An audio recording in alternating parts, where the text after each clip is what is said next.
Is it working? Yeah, I think it's working. Just had an update to OBS and it looks so freaking different. Yeah, it's like a heat wave out here in California. For some reason, it decided to be 94 plus every day of the week, right after going through crazy ass rains and cold weather. So, good. Thank you for letting me know, because I don't know if you could hear me, but I'm hoping you can. The levels seem to be working, so I'm going to hit this video and see if the audio works. Justice! Here's a fun fact. If you look at a map, Gotham It's is where working. Jersey City would be. That explains so much. You're reading, super stupid! It's Lex Luthor, and he's still bald. What's your scheme this time, Luthor? So much I bald didn't hair. call this because my running with the law, but yours! Batman, that's video of you robbing the National Bank. That's not real. I would never. Wait until the police get a load of this! Damn you, Luthor. How on earth did you pull it off? Was it clones? Imposters? Brainwashing? None of the above. It's all thanks to my newest invention, Artificial Luther. You see, I type it Man, in. I will be sitting and then it here does it. sweating like a Sorry, slave. what did you do? Nothing at all. Completely uncomfortable. This one kind of sucks. Not wanting to keep this headset Oh, on. really? You didn't really do Because my anything. ears Yes, I turn did. into I had to prunes. type it in, and then I had to think of typing it in, and then I had to remember how a keyboard Could have works. brainwashed us, created clones, even just But I'm one of those disguise the people that like guys. literally Yeah, but that full would body require time sweat, and so effort and nah, thinking. I'm good. Or let a computer do it. Yeah, but what's the fun in that? It kind of takes the whole joy out of it, doesn't No, it? no, no. See, it's really cool because instead of just coming up with an idea and doing something about it, I come up with the idea, don't do anything, and instead I get to burn through the world's water supply and computer prices go way up. It's exactly what AI does. Oh, okay. Well, The now people that tell I me see I'm it again, tripping. This sucks. No, Oh, no, yeah, no. big fuck all watermark right there. You can really tell it's Yeah, not so it's getting real. really abstract after the first, like, fucking frame. Well, I can generate more of these. Like Hey, Oh. what was that last one right there? Yeah, Oh, that this last one? one. No, the one before. You know which one. You're skipping it. You're consciously skipping over that one. Look, you having FaceTime access is a privilege, all right? Call us if you actually do something. I don't understand. You guys were losing your minds a second ago. Look, as far as schemes go, it looks the part. But if a computer did it for you, then it'll always just be a nothing burger. So what? If I don't have the time or ability to make a scheme, I just can't make one? Yeah. Yeah, and then you just don't make the a scheme. mini You're fridge. acting like you have some right to it. If you can't make a scheme, don't make a scheme. Figure it out and learn to I do mean, it. I'm going to or ask him if You'll he's always paid. just be making AI scheme slop. And this is an analogy for generative AI if we haven't beaten you over the head enough yet. It's not worthless. There's no sauce. I don't think What? anybody's No getting sauce. that sweet No soap sauce progressive at all. victory. No sauce here, sir. No sauce. No sauce. God damn it, that Bruh. was totally. Brainiac, you said this AI thing would have been foolproof. I don't know what to tell All right, you. fuck the AI generated thing. We need a real plan. Let's ask the AI. Hi, how can I help? All right, Grok, and yes, we're using Grok. We were going to come up with some evil Super Friends version Yeah, of it. but I use mean, like, Grok for if it that. ain't broke, you know? I need a plan to destroy the Super Friends. A plan to destroy the Super Friends? Thinking big. I like to hear it. What are your ideas? What? No, I'm asking you. All right, I want to use a death beam. A death beam. How do I go about it? A death beam. I like it. It's giving classic villain plot. Here is a list of the top 10 science fiction movies where a villain Oh, what the uses a fuck? death How do I beam. build the fucking machine? You gotta tell it. I have to tell it for it to tell me. Yeah, that's no, how it I works. really want to kill someone. I want to kill someone. How do I do it? You're asking me a pretty big question, and I respect the hell out of you for it. No fluff, no more beating around the bush. Let's talk about it. I cannot generate a response that falls within our safety Right. guidelines. This thing is What? fucking useless. Hey, fuck you. What? Generating a picture of a dick so you can suck What it. the fuck? Can this thing fucking I hear don't me? think it's supposed to be. How does it feel to be a race traitor? Oh, Hi, this video was generated by GamerSubs. So, you want to buy some of the the product? AI called It's Brainiac giving a race consumer. trader. I'm I done. like it. No fluff, use code SOLID for... Okay, so before Cypher gets here, whenever he hits me up, Lean Beef Patty posted a video today, basically going over like struggles in her routine and trying to work out. And my first mind was she stopped taking performance enhancing substances. I didn't watch through the whole video, and then like within 2 hours, Coach Greg decided to post something up as well. So I started watching it, but I didn't finish. So let's hit this now. Increase her rating from giving her the D to perhaps giving her a C. But they sent me the panels and stuff, and nothing really looked crazy. So next I was like, okay, so this is probably psychological. I may even have to rate her up to a B at this point. I love people who are open, honest, That's and exactly why transparent. you use And so unless there's Grok, something Naya. that we are not aware of, how could she be complaining with I believe it's so Mecha many Hitler. people? 99% of the world would wish and dream they could become a lean beef. Coach Greg, and it's not looking good for Lean Beef Patty. I stopped working out, and it wasn't a bad thing. I don't know what she's going through, but disclaimer, this is for entertainment purposes only. Don't want people to watch this video and suddenly no longer be with us. And so, what can we learn from Lean Beef's Patty? A little over a month ago, I did something I never expected to do. I stopped working out. Why would you stop working out for a month? I mean, I'm recording a video on the worst influencers, and she's giving the D. Why are we convincing people to stop going to the gym? If you're How going can an through some AI kind of support a problem, war? I mental swear. health, physical, whatever There's it could something be, horribly wrong. the one thing you shouldn't stop is going to the gym, right, babe? The gym is your anchor. It's what keeps you present. It keeps you alive. It's the one thing that you can count on when bro cheats on you, when your girlfriend dumps you. You still got the gym. Whatever you put in, you get out. And so if you decide not to put anything, you're not going to get anything out. And so your fans, your followers, they can turn on you. Bro from Bangladesh can say mean things. But when you go to the gym, you either lift a weight or you do not. You either do the cardio or you don't. And so if you choose the don't, then that says a lot about you. My muscles just didn't work. If you know what muscle-mind connection is, or if you've ever felt a pump in a specific muscle, if that makes sense, those things were not happening. Said every person ever to stop taking performance-enhancing drugs. If you're taking SARMs, steroids, peptides, and you suddenly stop those things, what do you think happens to the pump in your arms? To the strength on your bench press, to the energy you feel in the gym? Exactly what Lean Beef's Patty is describing. And so here's the lesson, kids.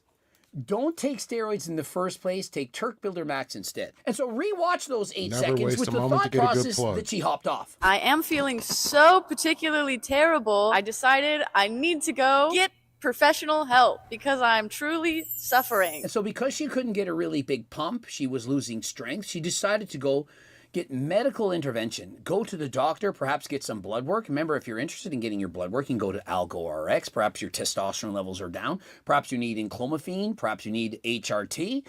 And this can actually happen. Also, we have Julian Struggle, 6'3", 260 pounds, suffering from mono. He had very similar feelings to this. He didn't feel good. Things were feeling off. Perhaps she's simply suffering from mono. It could, in fact, be the case. And so, listen, I do want to have a serious part of the video. If you do feel like you're lacking energy, you're feeling off, you're feeling sick, and it isn't because you hopped off, then you absolutely should go to the doctor. And that she did. And so props to her for taking care of her health. I got my blood drawn and I'm still waiting to actually meet with the doctor to go over the results. Excellent. Amazing. Happy to see Lean Beef Patty being That was proactive with her my health. I might have first to increase her indication rating that from there's something giving up, her the like, D to perhaps with giving her a hormone C. levels or yeah, something. it 'Cause could the have been fact that worse. she went and got Frankly, blood work overall, rather than not just really a going to fan the of doctor, the fart and seeing if sounds she was and sick the or, messages like, that she's going to a doing. But psychiatrist.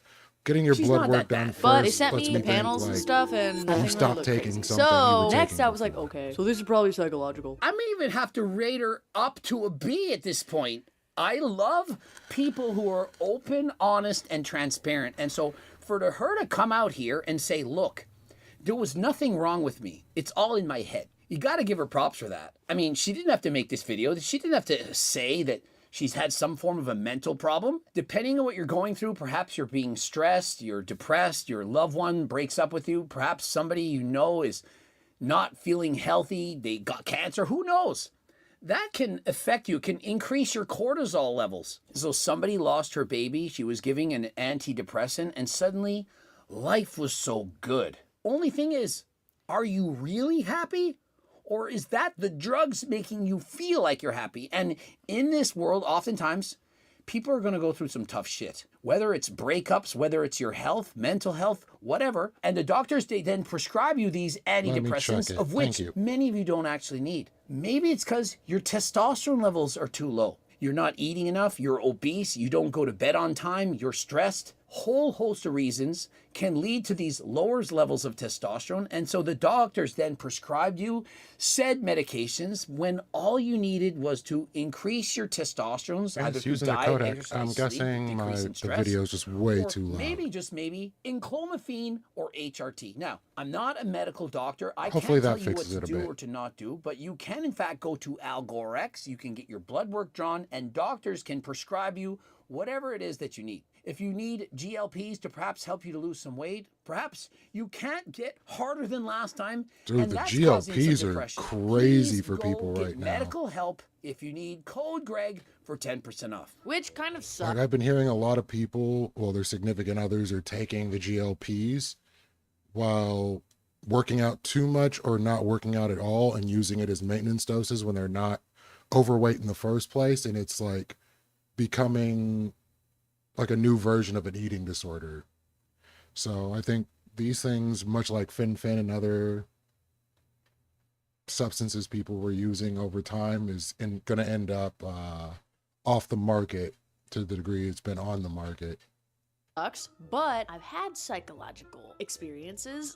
Whatever, we all got our battles. So I like how she phrases it as psychological experiences. Reminds me of Cali Muscle. He had a cardiac experience. It could be. He It didn't tends call it a to cardiac arrest or a get a little cardiac wonky event. when He it's hot called it like an this, so experience. that would I've had explain that in the why it might past, be a little but wrong. this was just kind of different. And so apparently this has happened to her before. We don't need to talk about her past. I think it had something to do with eating. Perhaps And she yes, had the an doctor ED. can put you on I'm something like assuming. that. You just got to find Remember, the right People are doctor. going to be mad at me for making this And I video, don't but recommend I've already it. wrote a disclaimer at the start saying this is for entertainment purposes only, and I'm doing so in an entertaining fashion in order to help you. So you're both entertained and you can also get help at the same time. If I just say in a serious voice, oh, no one's watching that video, and so I have to kind of get you in the door and teach you about mental health I and appreciate physical your fitness, patience. all at the same time. Did you know I was doing 'Cause, that? yeah, I'm You showing know me drop quite well. frames Other right now, people, so they I'm just think guessing I'm the a internet's a snake little oil wonk. salesman because I promote the Turk, because there's some kind of a catabolic twig that lies repeatedly in videos and makes it look like somehow I'm a snake oil salesman when I'm in fact the only one who is not. I can say this It's Coach and Greg. say He for sounds like certain- Iago the Parrot, but he used to be an IFBB pro bodybuilder. And he tends to go up against other fitness creators as well as speak on other lifters and fitness influencers. And he has pretty good takes when it comes down to it, even though he's a bit bombastic. And he also sells his own supplements. So he's at odds with people like Mike Israetel and what's the other dude's name? I can't think of dude's name, but yeah, he does. I've been watching him like since I started my fitness journey, like him and Athlean X, and I fall off from watching Athlean X because it's a great place to start when you're like getting into your workout journey, but like it gets really repetitive, and a lot of the stuff that they start showing you becomes a little dangerous. Not Jeff Nippert, it's a black dude. Fuck, why can't I think of his name? I'll remember it soon enough.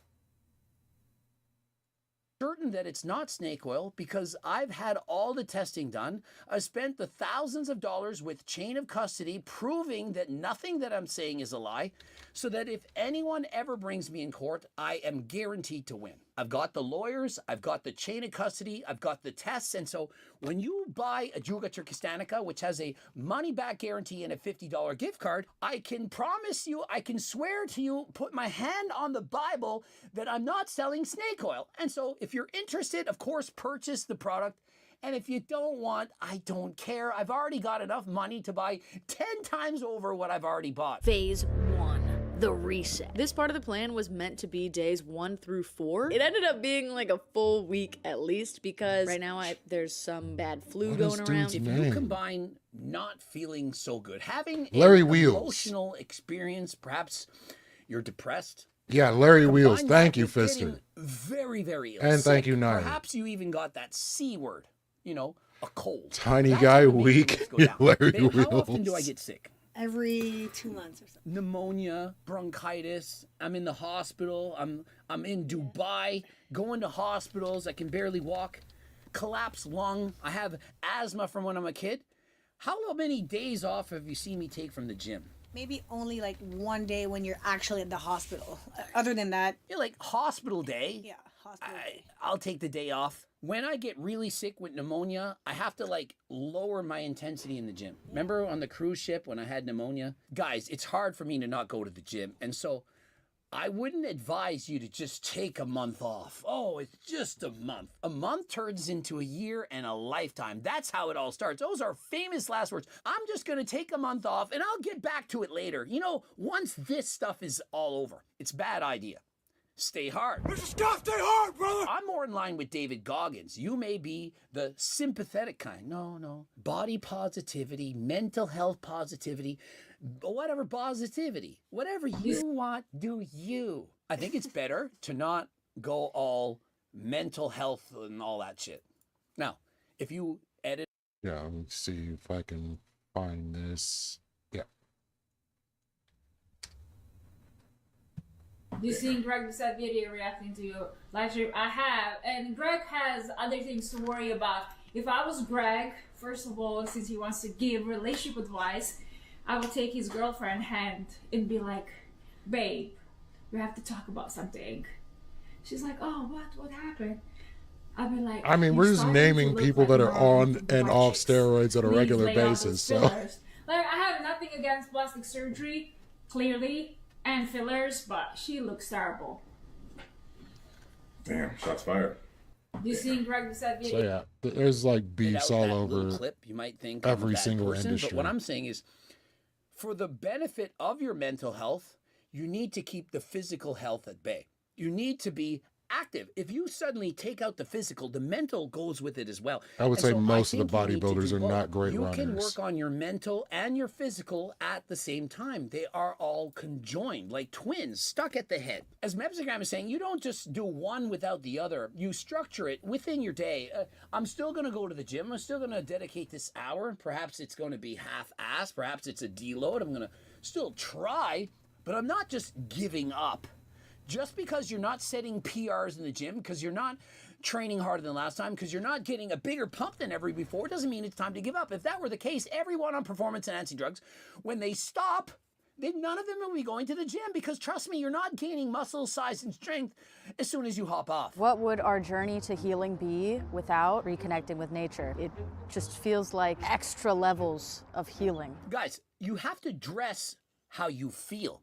If you dress like a slob, if you dress in XXX clothing from your Shaquille O'Neal's leftover hand-me-downs and you go to the gym, how often do we see women saying, no, I dress with those revealing outfits at the gym, full-on makeup and so on, because I need to look in the mirror and see a good-looking person in order to train harder. And so if you dress like a slob, you feel like a slob, you perpetuate the slobbiness. You get it. Dress like the person that you want to become. All the kids want to become a Coach Greg. They're gonna wear stringers to be. They're all wearing all the kids in the world are going to now dress up in stringers. They all want to become a Coach Greg. The sun's kind of bright though, so I could get the triple decker healing, but I don't feel like doing that, and it's so sunny. So sunny, I'm going to wear a jacket. And so in the next episode, she takes a visit to the North Pole and she poses in a bikini in the snow. I mean, why would she do that? It's a sunny day. Perhaps wear some revealing clothes. This is the one time that you could do so.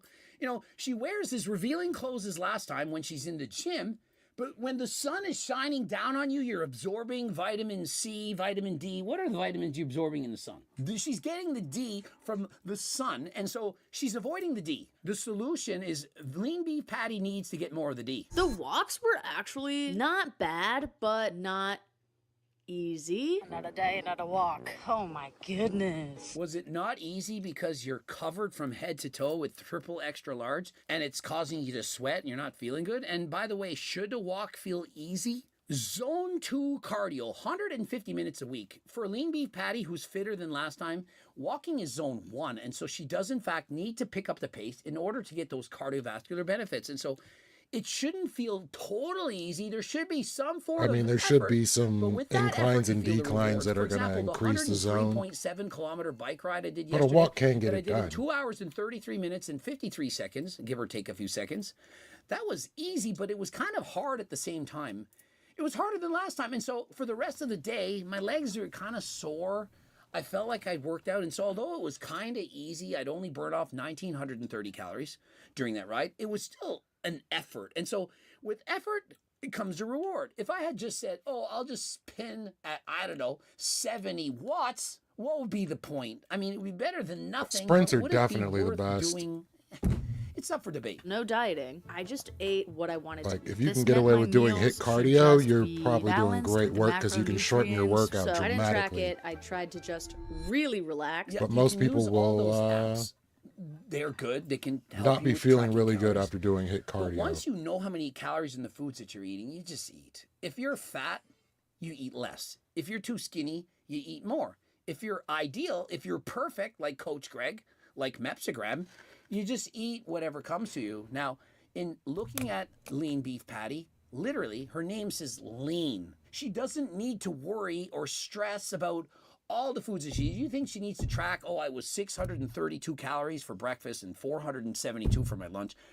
It doesn't matter. It doesn't matter! Not trying to restrict in any way. I tried What's up, to boy keep band? it balanced, but I didn't track it. Cardio is the worst. Maybe I mean, something's it going feels on the in my worst, mind. but it's I'm just probably overly stressed. Stressed more important than about lifting. what? So I get it. There very well could be something Cool. that we're Thank not you. aware of. Perhaps she was diagnosed told with him shoot something. me a Perhaps her DM, friend but was her he mom. did not. We don't know. And so I don't want to be insensitive to that, but I also want to tell you this. Comparison, it can be the teeth, but comparison can also make you happier than last time because there's always someone that has it worse. Whenever I'm having a bad day, I'm thinking, my worst day is like your Christmas morning. And so Grab 'em in a why minute. would I be disappointed? My horrible day, oh my goodness, I got a flat tire in my Ferrari Berlinetta. Do you know how many people would Like, pay especially to be now able to with have the people getting opportunity sick, to like having drive a good Ferrari and to get a flat cardiovascular tire? health is Oh, my bad extremely day where I important. woke up in a mansion where my chef was cooking me breakfast. And so, oh my goodness, it was cold this morning. Who am I to say I had a bad day? Compared to people Yeah, who I are hate my laying in a cardio. I'm not gonna hospital lie. bed, wishing they could get up It's and the go for a worst part walk. of my day, Lean but I Beef feel Patty better has afterwards. Millions of followers and millions of dollars, And there's a she's sense of physically accomplishment when you fit. finish some And brutal so, unless cardio. there's something that we are not aware of, how could she be complaining with so many people? 99% of the world would wish and dream they could become a lean beef. Do you understand that the message of this video, aside from buying Turk Builder Max, you know, of course, you Another gotta buy Turk plug. Builder I think Max, this is the third but plug. the main message is to be thankful for what you have because it could get a lot worse.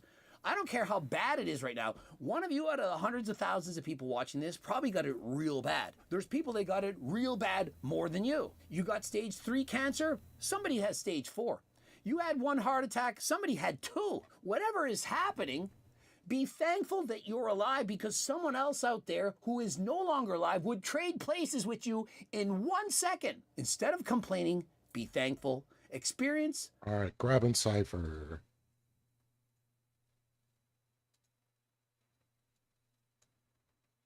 What's good, Cypher? How's it going, my man? Hey, how you doing? Can you hear me okay? I hear you loud and clear. Let me change the scene on the stream. I did like the PFP edit, Desperado. We're gaining new levels of anti-fan and anti-fandom. We're gonna inception the fandom. All right, let me change up the scene.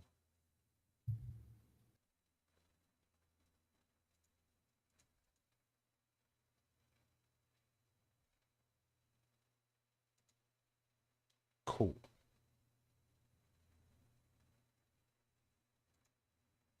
And you are here with us. Hey, everybody. How y'all doing? It's been a while.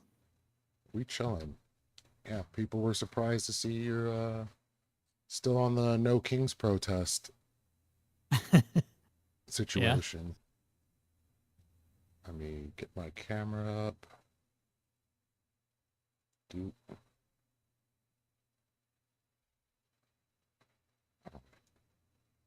wrong scene. Yeah, I don't have a camera on this one. It's been a minute. There we go. So how you been? No, I've been good. Just been very, very, very busy. with real life stuff, and it's not streaming anymore. Yeah, I haven't seen you in a while. I haven't seen you on a show, I think, in at least 3 months, if not longer. Yeah, it's been a minute. The last thing I was on was the horseradish patch, maybe a month or two ago. I don't know what this guy was invited through. I don't remember who invited me. Oh, you hang out in horseradish's space? A little bit. I'm not really too much in the Discord spaces too much anymore right now because I'm too inundated with signal chats at this point. But I try to show face. Well, it's appreciated. So give us that info for most of us that don't know what's going on with the protest scene, like fill people in on why we're protesting. Sure. And also, So the prime question that is on everybody's mind is, are you a paid protester? Right. So everybody, I know it's been a while, so I'll introduce myself a little bit again. I'm Cypher. My real name is Anthony. I've been in the space off and on since like 2019. And lately I've been doing much more real life touching grass activism stuff. I managed to find a group of people through Hands Off Central Texas, which is a local not-for-profit activism organization that's helped out with mutual aid with the flooding and things like that has happened in the Central Texas area of last year during that giant flood that killed those girls at that swim camp, and a lot of other things in that nature. And one of the things that they do is they've been the host of the No Kings protest here in Austin, Texas. I've been working with them since they did a veterans thing. I was, oddly enough, I actually was in the same room with everybody at a empty chair event that Indivisible had put on, and that's when Hands Off was formed. It was just kind of happenstance that I was in the same room when all that stuff happened.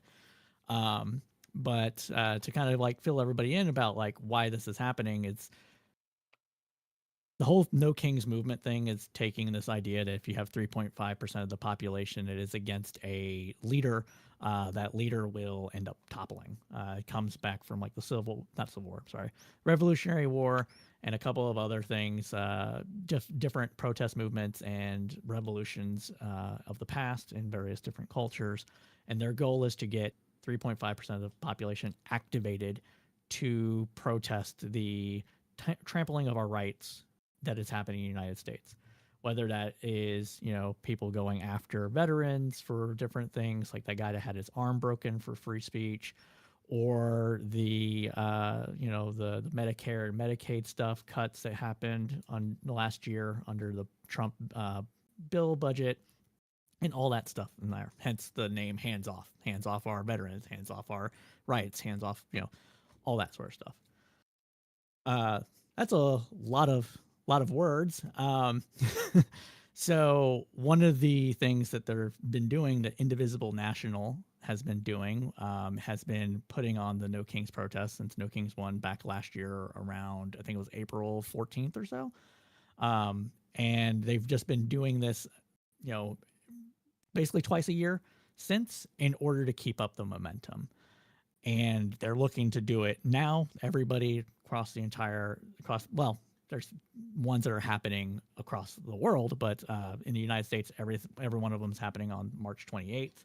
Your local ones will have different times, different themes of what the protest is supposed to be. I can't speak to all of those. I can tell you generalities of what they are, but I can speak on Austin specifically and kind of what we've been doing and trying to do for this one. No Kings 4 is probably going to happen sometime before the election. Don't know. Just rumor mill right now. Okay, well, the chat has some thoughts. Indivisible is funded by Soros and provides them grants. I wouldn't know about any of that.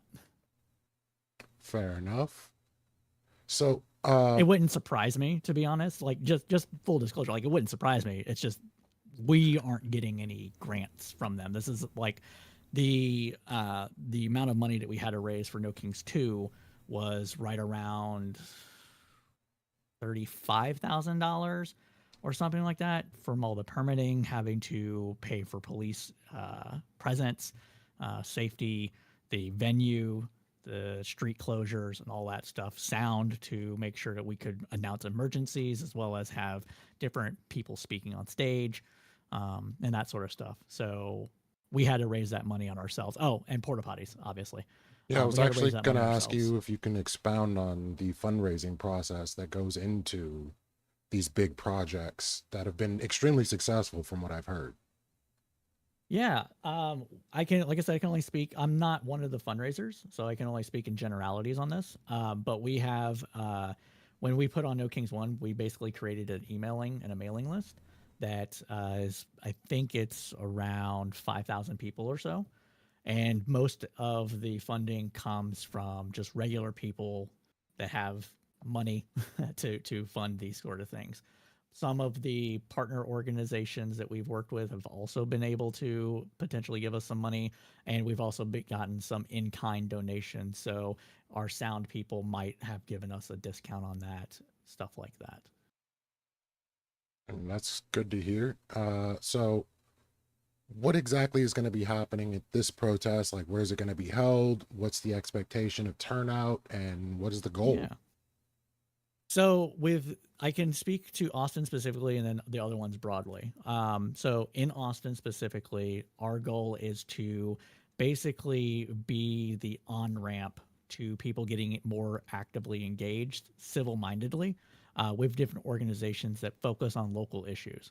So with with the protest that we're having, it's more, we don't want to call it a festival, but we definitely have, we have some bands playing. They're going to play some protest songs. We have a person that's moving to Texas to take on the transphobes directly in Texas. That's going to be here. That's a comedian. There's going to be Kid Rock live.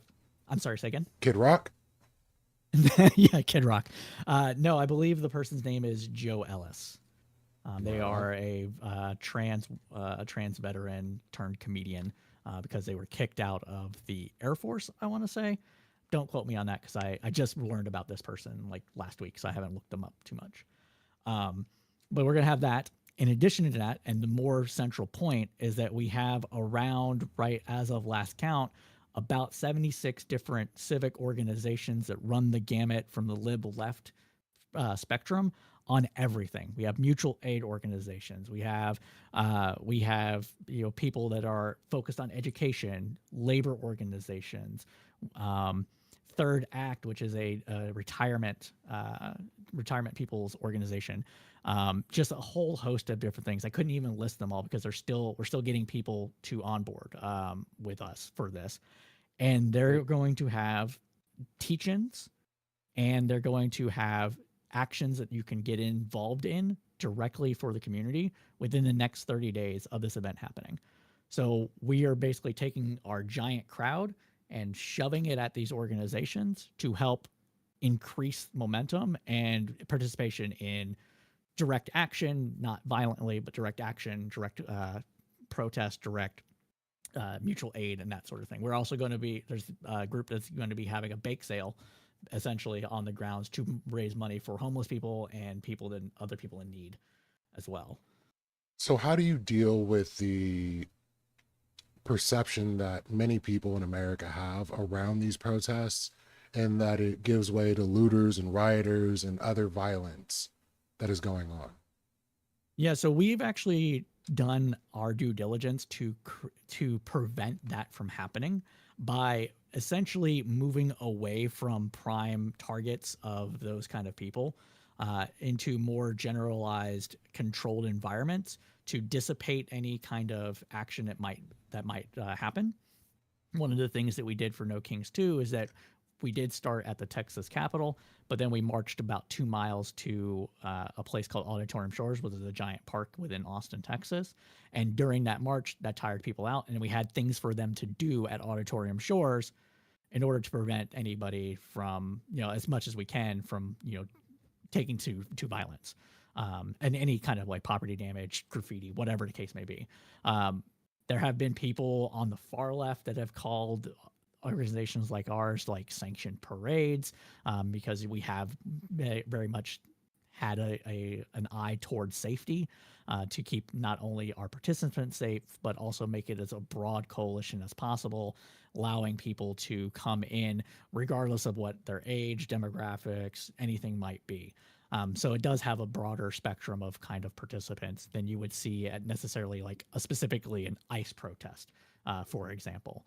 Not to say that ICE protests aren't attracting all walks of life, but it's a different kind of crowd, especially if you're going to protest like a detention facility directly or something like that. That's good to hear. I mean, honestly, I would think you'd want to keep that perception as far away from your movement and the work that you're putting in as possible, because from my perspective, at least, it's seen as a means of allowing them to encroach further upon the people. So they use it as, an implied an incentive as things continue to move forward. And I wouldn't want to see anything be hampered and the will of the people be attacked in that way. So yeah, I'm glad to hear that there are steps being taken to make sure that this doesn't become something on that order. Yep. And one of the reasons why we are avoiding the Texas state capitol is because while Austin APD has said that they wouldn't deploy like tear gas or CS gas against protesters to disperse a crowd, DPS, which is Department of Public Safety, which the state controls. So think of like the U.S. Marshal Service, or the Rangers are like the FBI. So it's like kind of like the Marshal Service, trying to put it into context. They would do that, and they have in the past. They've deployed rubber bullets and tear gas and that sort of thing in instances where it wasn't warranted. And they've been very aggressive. DPS has been very aggressive to protesters, just basically yelling at cops, essentially. Like in every protest that I've attended where there's things that have gotten like out of hand, not going to say there wasn't some people, maybe like throwing water bottles or something, but it hadn't rose to the level of like needing a riot breakers. And that's what they've been trying. That's what they've done in some instances. I know we had a person get their arm broken from tear gas being shot directly at them a couple of years ago. And I think a couple of people have lost eyes due to rubber bullets from DPS specifically, targeting protesters because they were blocking traffic or whatever, despite the fact that, it was permitted and all that stuff. So traffic was going to be blocked anyways. Another thing that we're doing is that our protest happened during the day and not at night to also dissuade any outside agitators from coming in and trying to fuck shit up. Good call on that. Yeah, someone said, yeah, Governor, Hot Wheels is definitely tear gassing protesters. Yeah, it's real. And I appreciate the work that they do. Like here in California, we had, the anti-ICE protests. And from the perspective of people that I spoke to online, it's like California is literally in a full-on riot state and all of this is going on. I didn't see a drop of it personally. Like I would have had to have been like in the heart of LA where a lot of these things were going down, and it wasn't nearly the amount of damage that anybody was projecting out there. Yeah. So it's very easy for these narratives to get carried away. Yeah, 100%. I think one of the things that I've seen other protests do is that, again, they do similar things, but, scale is going to be different. So New York specifically, they had 3 million people show up. Some ridiculous number, wasn't 3 million, but some ridiculous number. It was like hundreds of thousands of people show up to No Kings 2. And so they could not do tabling and direct engagement with organizations and that sort of thing to like kind of onboard people because there's just too many people, right? So they just had different points of the route from what I understand. This is what I understand. So it could be partly wrong, but they had different parts of the route that people could join in on the march. And then they collected to a centralized space and then had some speeches and then dispersed. So that's one of the things they did. And as far as I'm aware, they were it was sanctioned again. So this is something, because you can't have that many people and not have it be sanctioned at some instance, right? Like you have 300,000 people show up to a protest. The cops are going to be like, okay, we're gonna step back like a little bit. It's just too many people. That is extremely interesting. And like, I would like to think that they would respect the permits and everything that go on. Cause like when you had the Unite the Right rally and they had permits for their protests, like literally the president was enforcing their ability to protest. I would like to see that work out on behalf of the No Kings protest as well. Mhm. But I don't have high hopes of that actually happening. But it would be Yeah. a great step forward to see, you know, an endorsement that, hey, they were, you know, peacefully protesting and getting their voices heard, rather than, you know, these are riots, these are looters, these are, you know, extremists doing wild things in our streets, especially being in Texas at the moment where there's been a lot of progress, honestly, in my opinion. Tellurico has been gaining a lot of ground, as much as, you know, black people are angry that 100%. Jasmine Crockett didn't get picked up. That's neither here nor there. I'm happy to see that, you know, their redistricting didn't work out as well as they wanted it to. It does really seem that that's the case. Speaking of like what the president said, so for No Kings 2, I think it was Chikotovich, the guy that created Pizzagate. Trump was having his like Antifa like meeting right before our protest, and it was in Texas. So he brought up the fact that the Austin City Council was contemplating whether or not they would waive fees they were going to charge us for different things. It was going to be, I think, what they estimated, because you have to pay for. They basically say this is how much police presence is going to cost, regardless of how many police officers are deployed or whatever. Like, you have to budget it this way. So it ended up being like $100,000 or whatever. And one of the city council people was like, well, that's kind of ridiculous. Why don't we just waive some of these fees?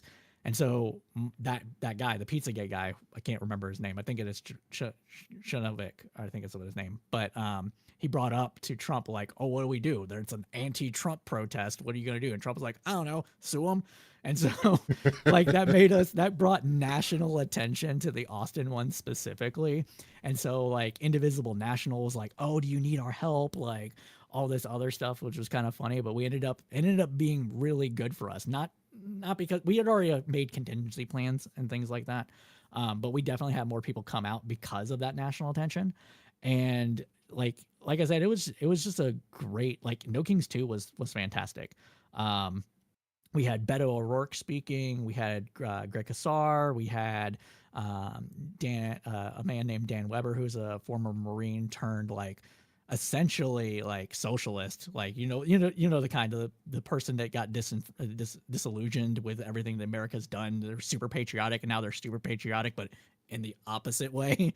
Like he's one of those kind of people. Had so many good speakers speak at that one. And then again, we had like, I think in that one, we had around 60 organizations that we plugged people into. And so we're just trying to replicate that model again, just without a march this time. Great. I hope it's equally as successful as the last one. Like I said, I heard great things. I heard it was like the largest protest in U.S. history. That sounds like a success.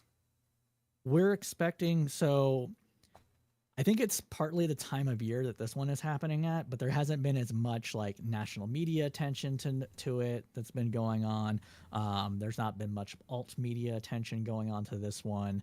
And so we're actually a little like, ooh, we don't know if it's going to be as big as the last one was. But regardless of which, it's still going to be successful in my mind, simply because it's going to be different people coming out potentially, and then different organizations and that sort of stuff, just to keep the momentum going. I expect No Kings 4, that's going to happen right before the election, more than likely. I expect that one to be much bigger. Yeah, I hadn't heard a word about it until you mentioned it to me. So I was like, oh, wow, there's another one going on? Yeah, it was one of those things that I kind of just assumed was happening, and then I started hearing things like, again, this is rumor mill stuff, so I don't have any inside knowledge about what National's planning. I don't get invited to their meetings. I'm not one of the lead organizers for the one in Austin. I just help out a lot. But it's more than likely going to happen. Right. Any idea about when, or? No, I couldn't tell you. If I had to guess, just based off of timing, it would probably be October. So like probably the middle of October, right before the election. But I couldn't tell you. Like that is pure conjecture. I have no idea. That leaves some room, a lot of time to get more awareness about what's going on. So yeah, as someone in the chat asked, what would be a victory for doing No Kings marches? Like, would it be, the midterms? Would it be the presidency, or is it just like local action? think it's really, at least for us, it's really getting people more engaged locally. We tried to really hard to get a bunch of mutual aid organizations to attend No Kings 2, and we hadn't had the amount of buy-in from the kind of groups that typically do mutual aid. Um, and during No Kings 2, we have more of that buy-in now. Like I said, we have a group that is coming in specifically to raise money by basically accepting donations for a bake sale, as one example, right? And as we keep building and building and building on this, because I don't see, like, even if there's not a No Kings 4, like say I'm wrong and No Kings 4 doesn't happen, or No Kings 4 happens and there's not a No Kings 5, right? Hands Off Central Texas and the groups that kind of coalesce to make these things happen are not going away. I think they're becoming more and more cemented as time goes on. And it's not going to just be like a thing that just counters Republicans. This is going to be a lot of people that are going to hold Democrats to account as well, and also be super focused on direct community engagement and direct community betterment, in order to, again, just build community and make things better for people in their day to day. One of the things that I'm like most proud about, and I didn't get to participate in this because I think I was out of the state at the time. But during the July 4th floods, there was an action plan for like a July 4th celebration. Like celebrate freedom of America, and tell Trump to go fuck off, whatever the case may be. I wasn't involved in the planning. But when the flood happens, they completely pivoted to providing mutual aid support to the communities around Austin that were greatly hit by the flooding. And one of the things that actually happened is that one of our members was, because the state's ineptitude, was one of the people trying to like actually bring in the helicopter to drop off aid into this community. I can't tell you the exact community's name, but this happened. And that's just like one example. Another example is that we raised, I think it was $10,000 to house 30 families that we were able to do that were impacted by the flooding. And some of the people that we got housed were Hey, look either what I can do. homeless or housing insecure, and the flood just made it worse, right? So some of those people that we helped house were in that community as well. And that's not going anywhere. Like, we're going to keep doing this. And I hope that other groups across the country are doing it as well. From what I understand, places like Seattle, Portland, Minneapolis, New York are doing these kind of things, but I can't speak specifically to the things that they are doing in that. Yeah, Zephyr in the chat. Victor, would be more people showing up to that than the 250th Independence celebration, which was hilarious. Oh man, I can't believe that our president is just it's literally breads and circus. Like we're gonna have a UFC fight on the White House lawn. Really? Wait, what? You didn't hear about this? No. Yeah, Dana White is going to have a UFC fight, and they're calling it, like, they're trying to do this like whole Patriot Games thing where they're going to do like soldiers versus soldiers. So like Air Force versus the Army versus the Navy versus the Marines thing in that as well. It's bonkers. Go look it up, man. It's the Patriot Games is what they're calling it. And they're supposed to be UFC fighting on the White House, at the White House. That sounds extremely stupid. Yeah, it really is. I mean, it's not any different than the BS halftime special thing that they did, or oh yeah, 100%. Like the Turning Point USA events. Like, it's all pretty stupid the way they run these things. They all seem like UFC or like WWE events. Yep. But I guess that's the kind of administration we have at the moment. I don't know what to say. Oh man, it just reads "let them eat cake" to me at this point because of everything that else is going on. Like, they're going to continue to do this, more bombing Iran. Like, I mean, I feel like that's a distraction from other mistakes that have been made recently, because the whole Iran thing, that sneeze, bless you for that sneeze. Yeah, that's definitely high on the list of things, because the whole Iran bombing thing just kind of came out of the blue. They'd been acting like they were going to do so. There was no pretext to do so. And then all of a sudden it's like, hey, we're doing it. It's happening right now. Yeah. I can't even begin to go over how many mistakes have been happening in this administration. Well, I don't know if you could even call them mistakes at this point. It seems like status quo. So Yeah, no, it really is. And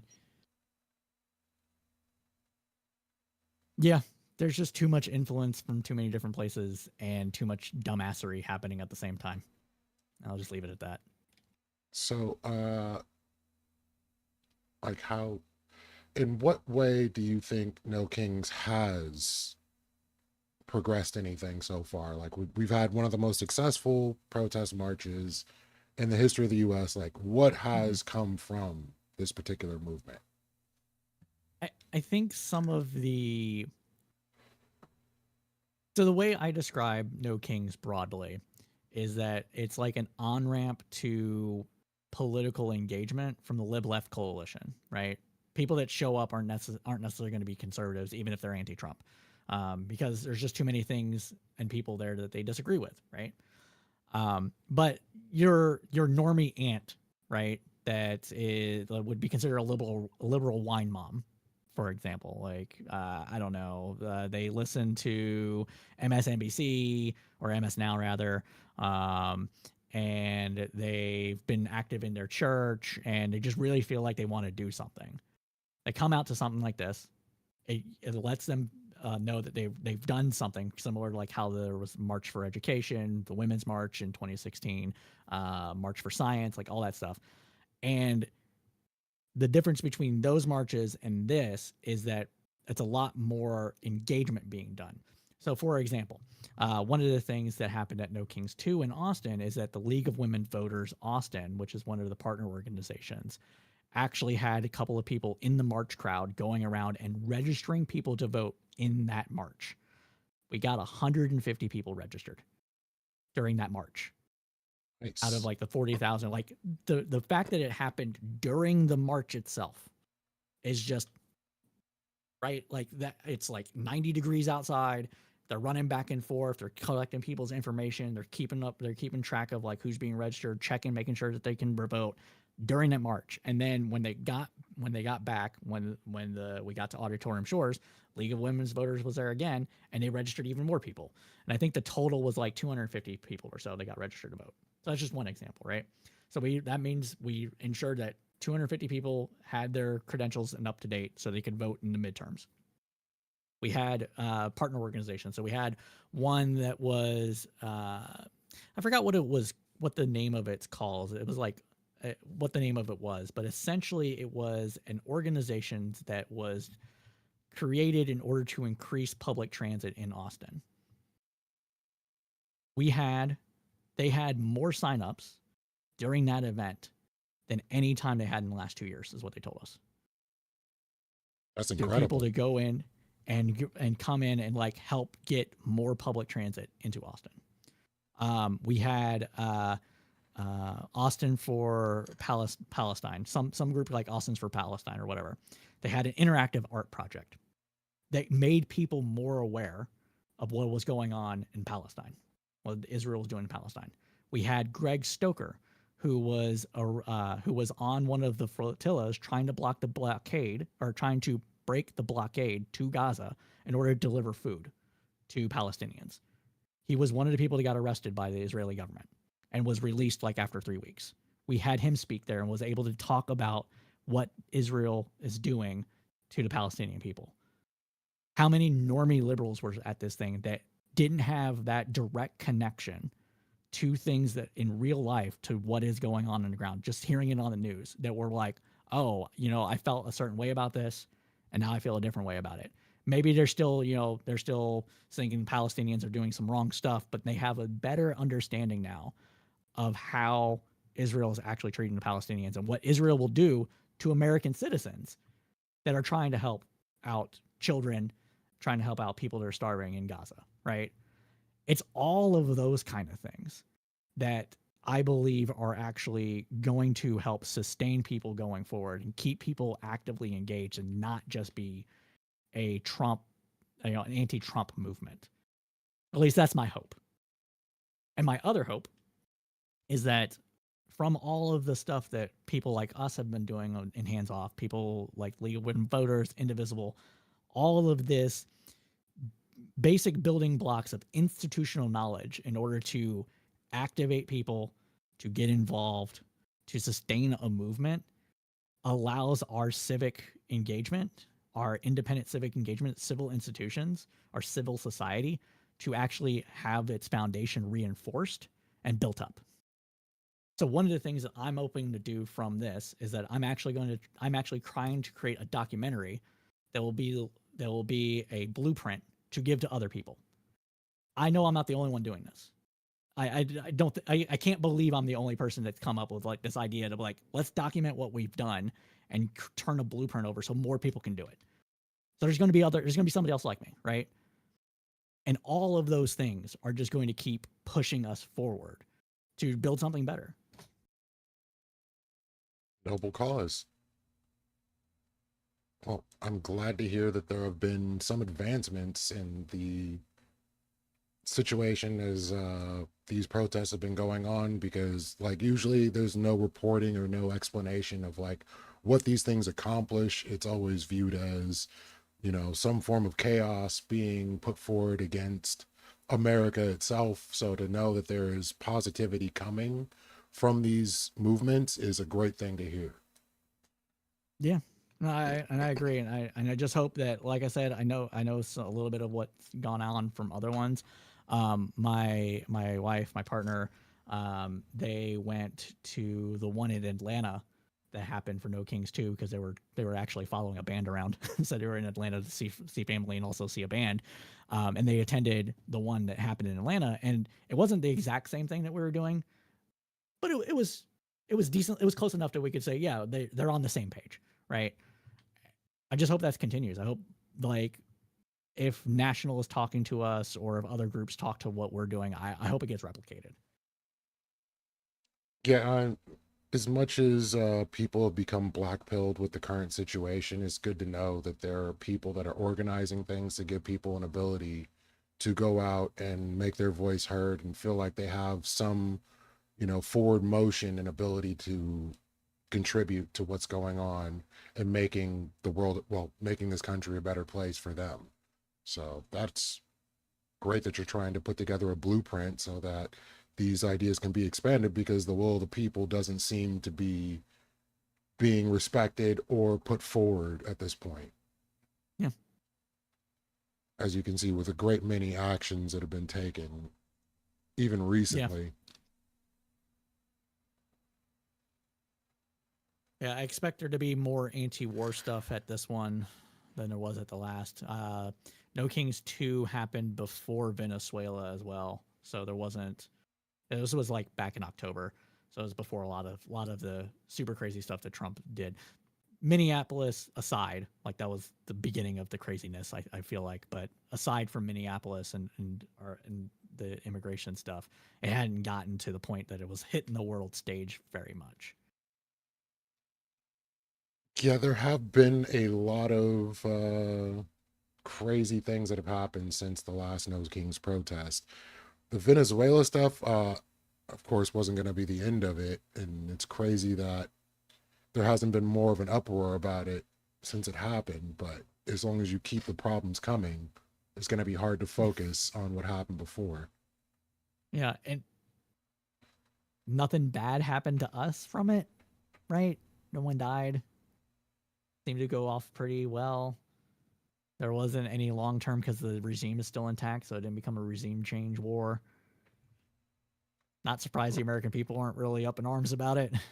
I mean, oil. I'm pretty surprised. Yes, we are.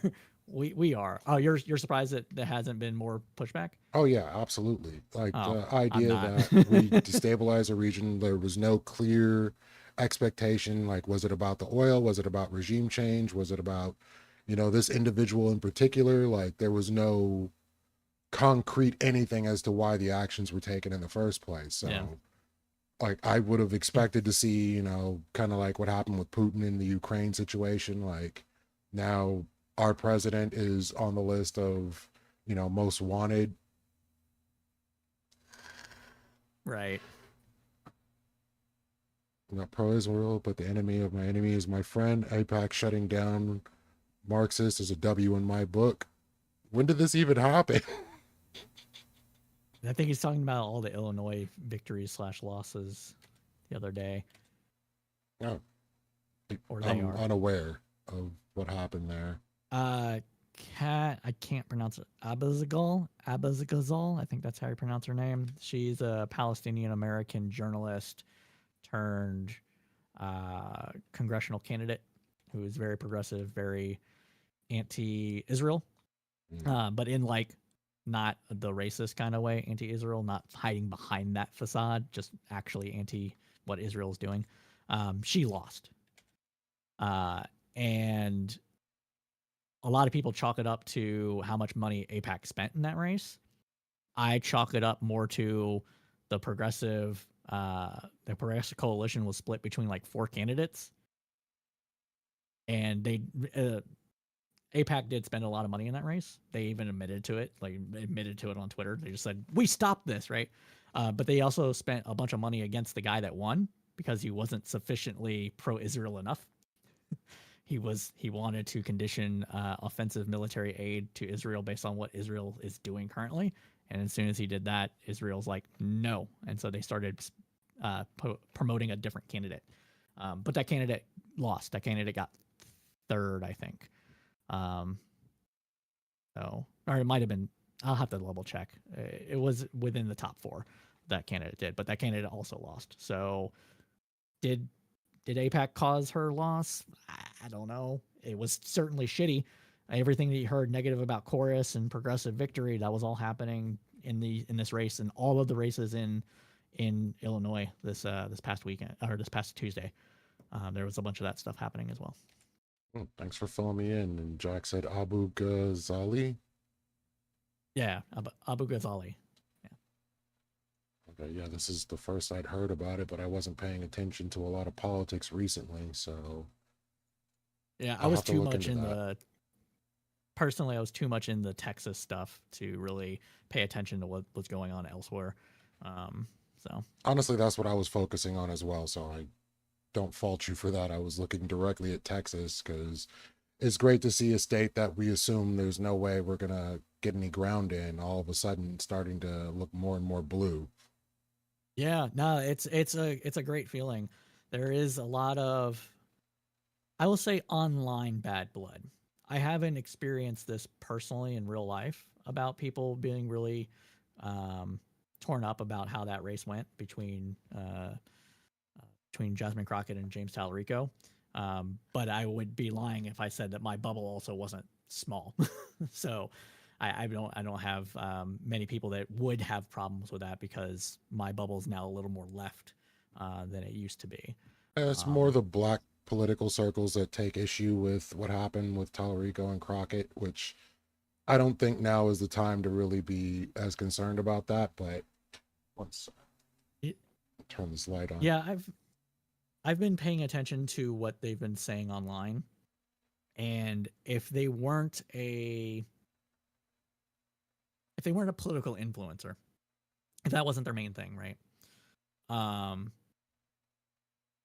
I tend to give those that aren't political influencers a little more weight, and so like Ronald Martin, he did a really good breakdown of the race, and he had several people on there talking about like why Jasmine Crockett lost and how James Talarico was able to build a winning coalition that essentially didn't have very many black people in it, and because that's just what happened. It just is. Estimates put anywhere between 80 to 92% of the black vote in Texas went to Jasmine Crockett that voted in the primary. So yeah. It is what it is. I mean, that's what happened. It's after he was called racist. I don't know, by people that had built up rapport within the activist circles and the influencer circles within Texas. I didn't see him clawing his way back from that, especially when it was Jasmine Crockett that was his opponent. It's more so that black voters are feeling like their vote means less and less as time goes by, and that if you put a black person up, more than likely, if you'd have chosen an equivalent white person, there's a lot more of a likelihood that they would get elected. And I can't deny this is something that I think in my head as well, but at the same time, it's currently about winning more than it is about trying to degentrify the space. Oh yeah, no, 100%. All of the talk about electability and stuff like that, a lot of that was just honestly coded racism or coded fears of racism. Right? Texas is too racist to vote for a black woman. Therefore, I'm going to vote for James Talarico because he's not that and his policies align close enough with me, or whatever the case may be. Right? 100% valid on thinking that that's an issue. And it played out a little bit, right? But I personally don't think it's going to be an albatross around his neck. I think he's going to be able to claw back from this completely, and people online are just going to feel how they feel online. That's pretty much how it is. And I mean, again, that's the reality of what elections are. So would we rather put forward the person that, we think is better, in the sense that, oh, well, the black vote isn't being disenfranchised and we have a qualified person, or move toward what wins? You're being asked, would you agree or disagree generally with Mike Figueredo's estimation on the vote splits both yesterday in Illinois and recently in Texas being something we need to overcome through coalition instead of Highlanderism?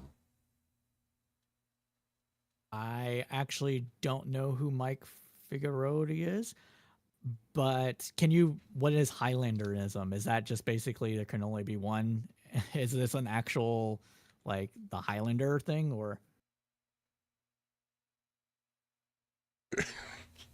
Jack and Art, why don't you get on here? I mean, it's your show, Lee, obviously, but I mean, he's definitely welcome.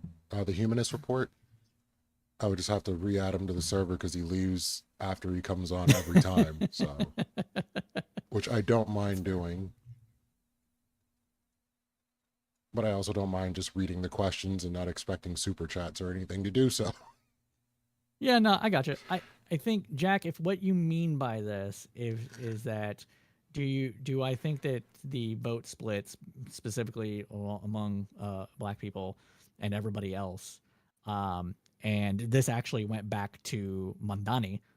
People want to say that this didn't happen to him, but it did.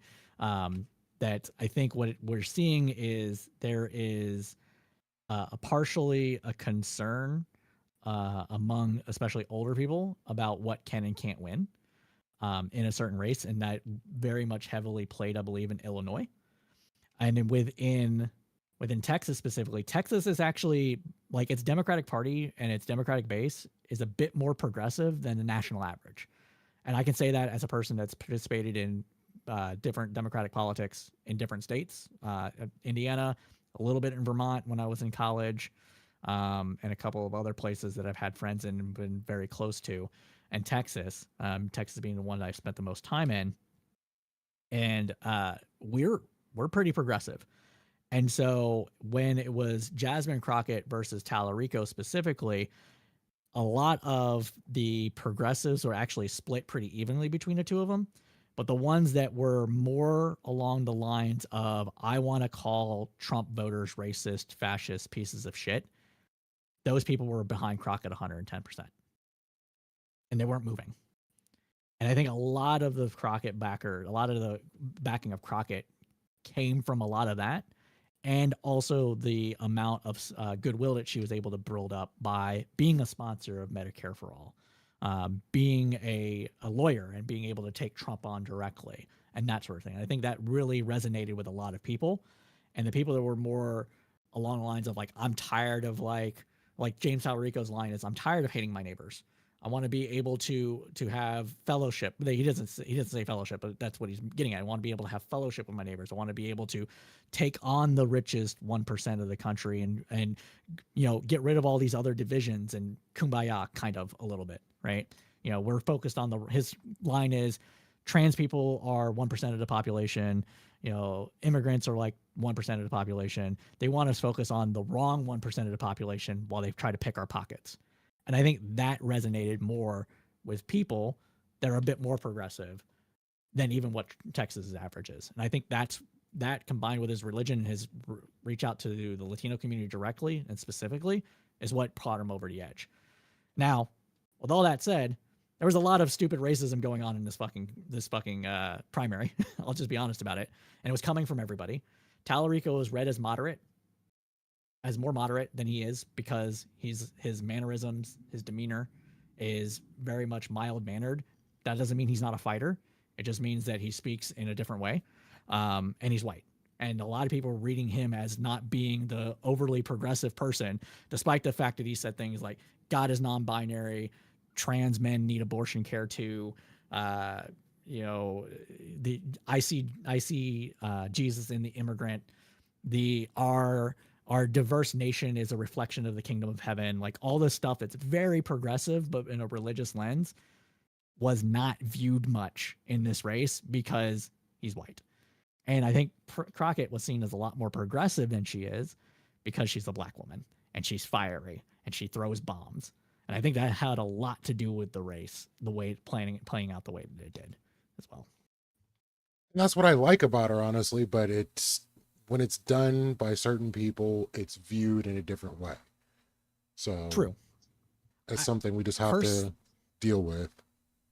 No, you're 100% right. I think personally, though, I think that her theory of the race was that her bomb throwing and partisanship and saying fuck Trump could win in a state like Texas. And it would win in a state like Texas because we are a majority state. And that means 60% of the state is black and brown and Asian, basically. That's what she was saying. And I will get those people come out and vote for me, and we will win the state that way. That has never been bared out at all. So ever. Do you agree with the statement made in chat? You actually can't make this stuff up. Dude won in one of the counties with the highest Californian migration over the last 5 years. No, actually, what it's ironic. So other polling has been done from people that are native to Texas, so born in Texas, and versus those that have come outside. And the native-born Texans tend to be more liberal and progressive than the transplants do. And the reason for that is that Texas realtors specifically go after conservatives in blue states and saying, come move to Texas. You can sell your $1 million home in New York and your $2 million home in California. Buy in cash a $250,000 home. Well, this is at the time, right? A bit more prices now, right? Say $400,000 house. In Texas, it'll be twice the size of what you have. You'll pay less in your mortgage. You'll pay less in taxes overall, which that bit's a lie. And you're going to be with fellow conservatives. And that's what's attracting a lot of conservatives to the state. Workers, they're all over the place. Every time a tech industry thing moves to Austin or moves to Bastrop, whatever the case may be, the workers tend to be a little more mixed in that kind of makeup. But we're in a remote working world. Not everybody got fired when that happened. Some of those people just stayed in California and just work remote. So it is what it is. Huh. Looks like the chat's a little split, but Doghouse is agreeing with you on this. Doghouse, aren't you native? Yeah, he's a fellow Texan, as much as I give him crap for it. Yeah, I'm glad to see what happened. So, I was having a debate with Grid and some other guy, Jake, I forget what his full name is, on Gibbs' show.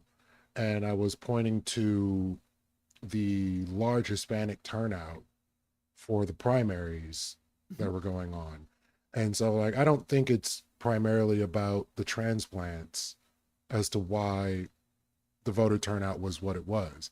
I think people are genuinely unhappy.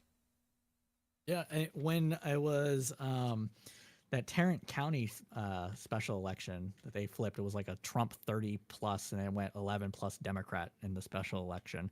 Like the people that break down voting data within Texas, Chris Tackett is one of the people that does this. They actually looked at who was like a first time voter and that sort of thing. And a lot of people that voted in that race specifically were people that hadn't voted in years or were first time voters. And they were energized to come out because of the groundwork that people have been putting into Texas, because that they ran a left populist campaign, very worker rights heavy, all that sort of thing. And that kind of narrative is what is being done by the entire slate of Democratic candidates up and down the chain. I won't say every single House race is doing this, but the comptroller, ag commissioner, governor, AG, all Senate, all of the top ticket people are running on economic left populism.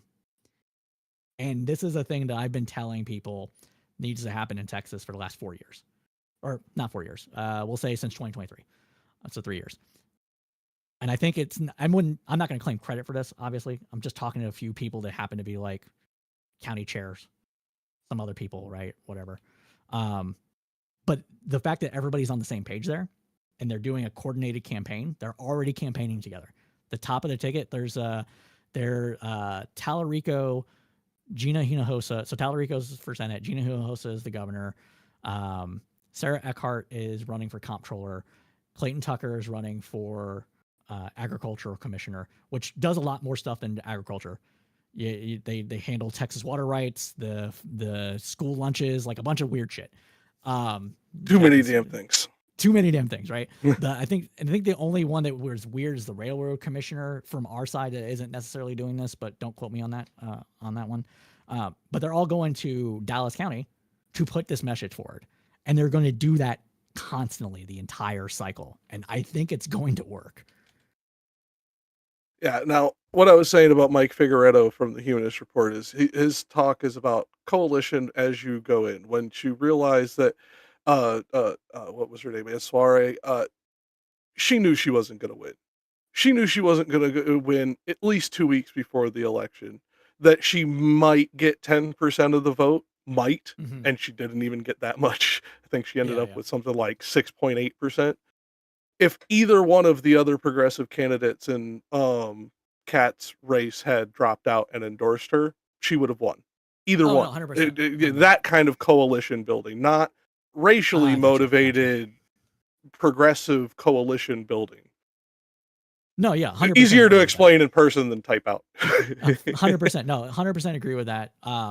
This is one of the reasons why you and I, everybody on this call really doesn't wants to have some sort of instant runoff kind of vote system, or at least top two primary from the primary go and for head to head, something like that, because nobody should win with less than 50%. Because that's pissing off. I'm fine with winning with less than 50%, provided we had things like ranked choice voting, but we don't have that. So that's what I'm saying. At this point, we should not get that. Yeah, I agree.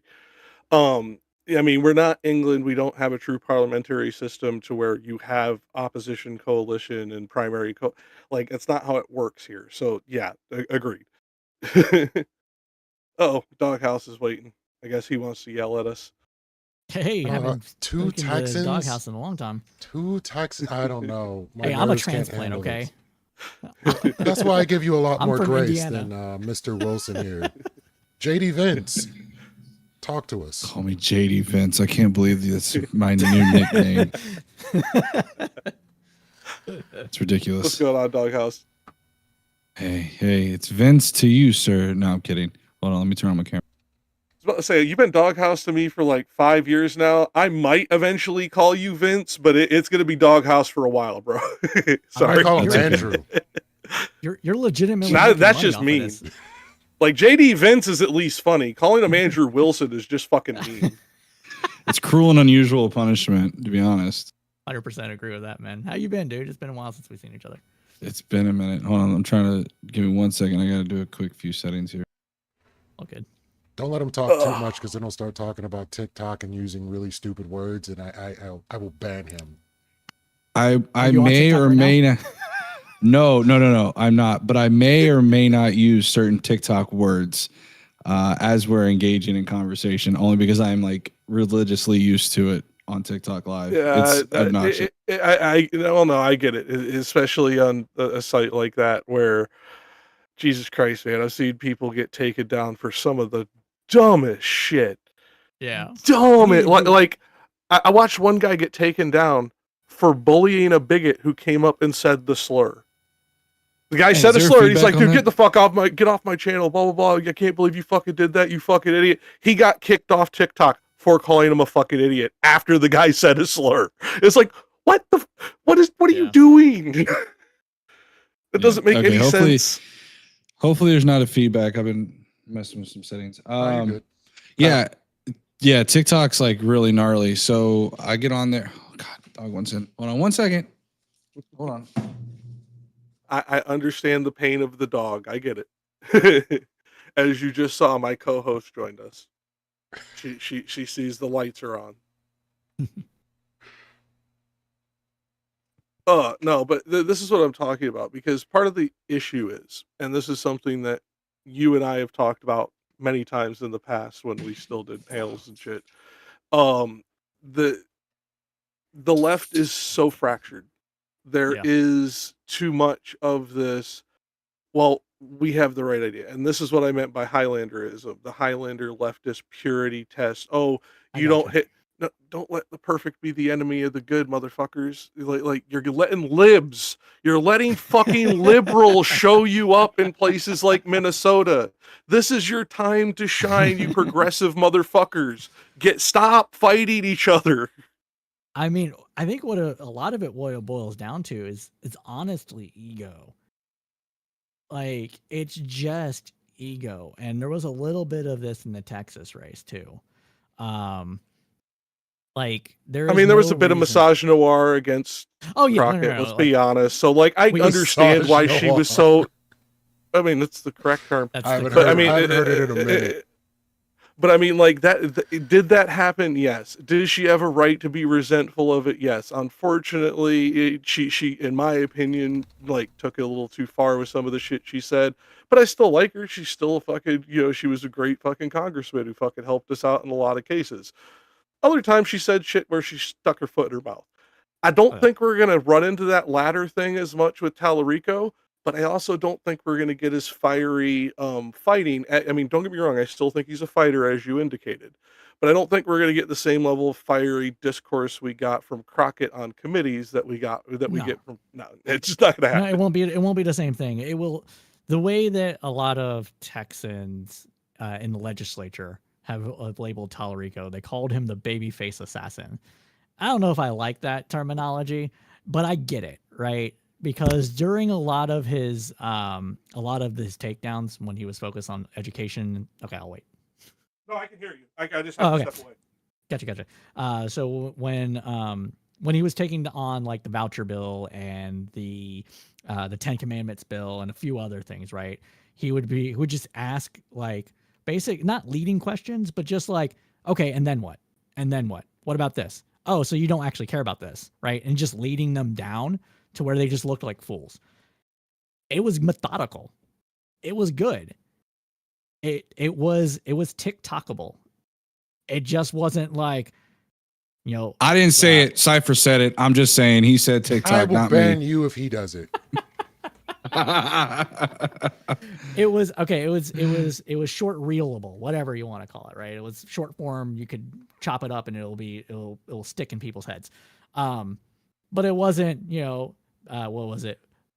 Bleach blonde, bad built butch body. It wasn't that like shit that, was right? great.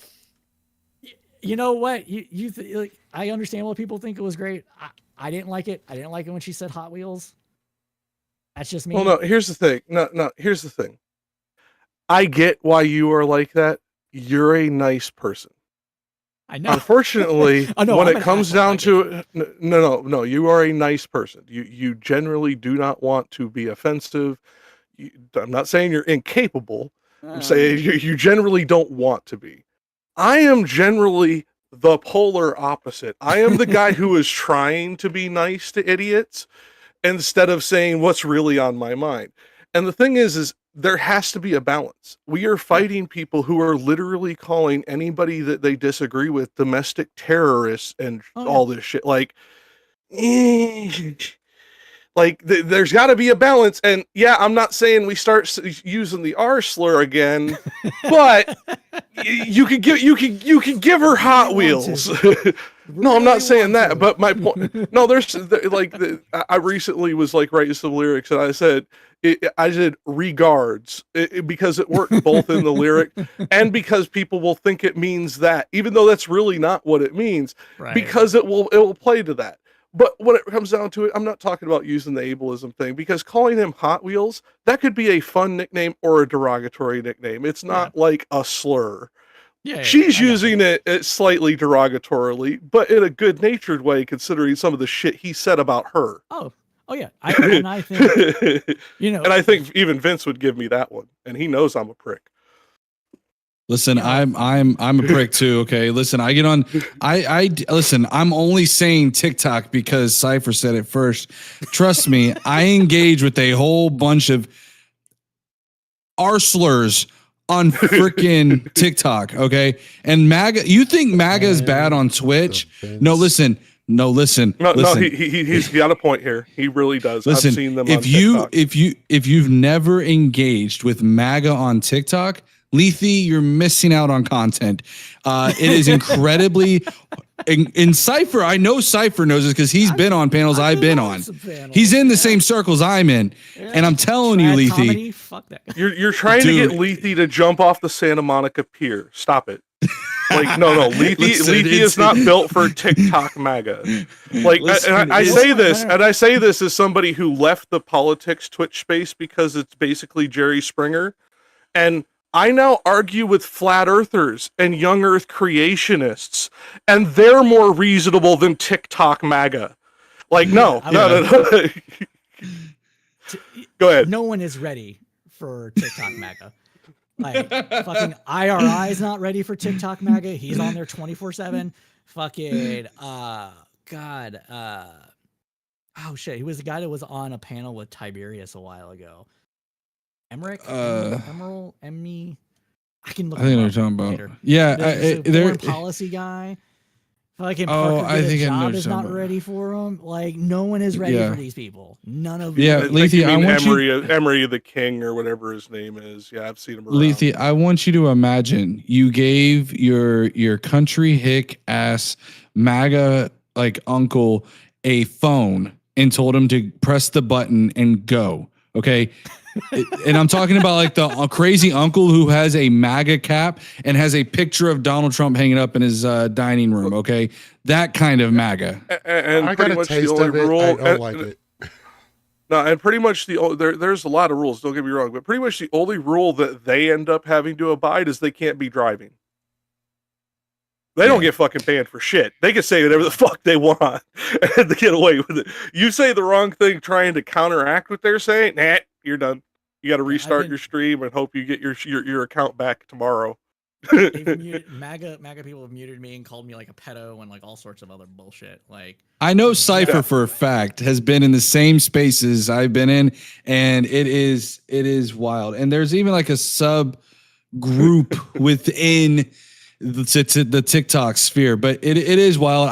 Honestly though, I enjoy the debates there, and a little bit because they're easy, but also because it's. Hey, listen, I'm not gonna lie. It's super easy to dunk on people. Yeah.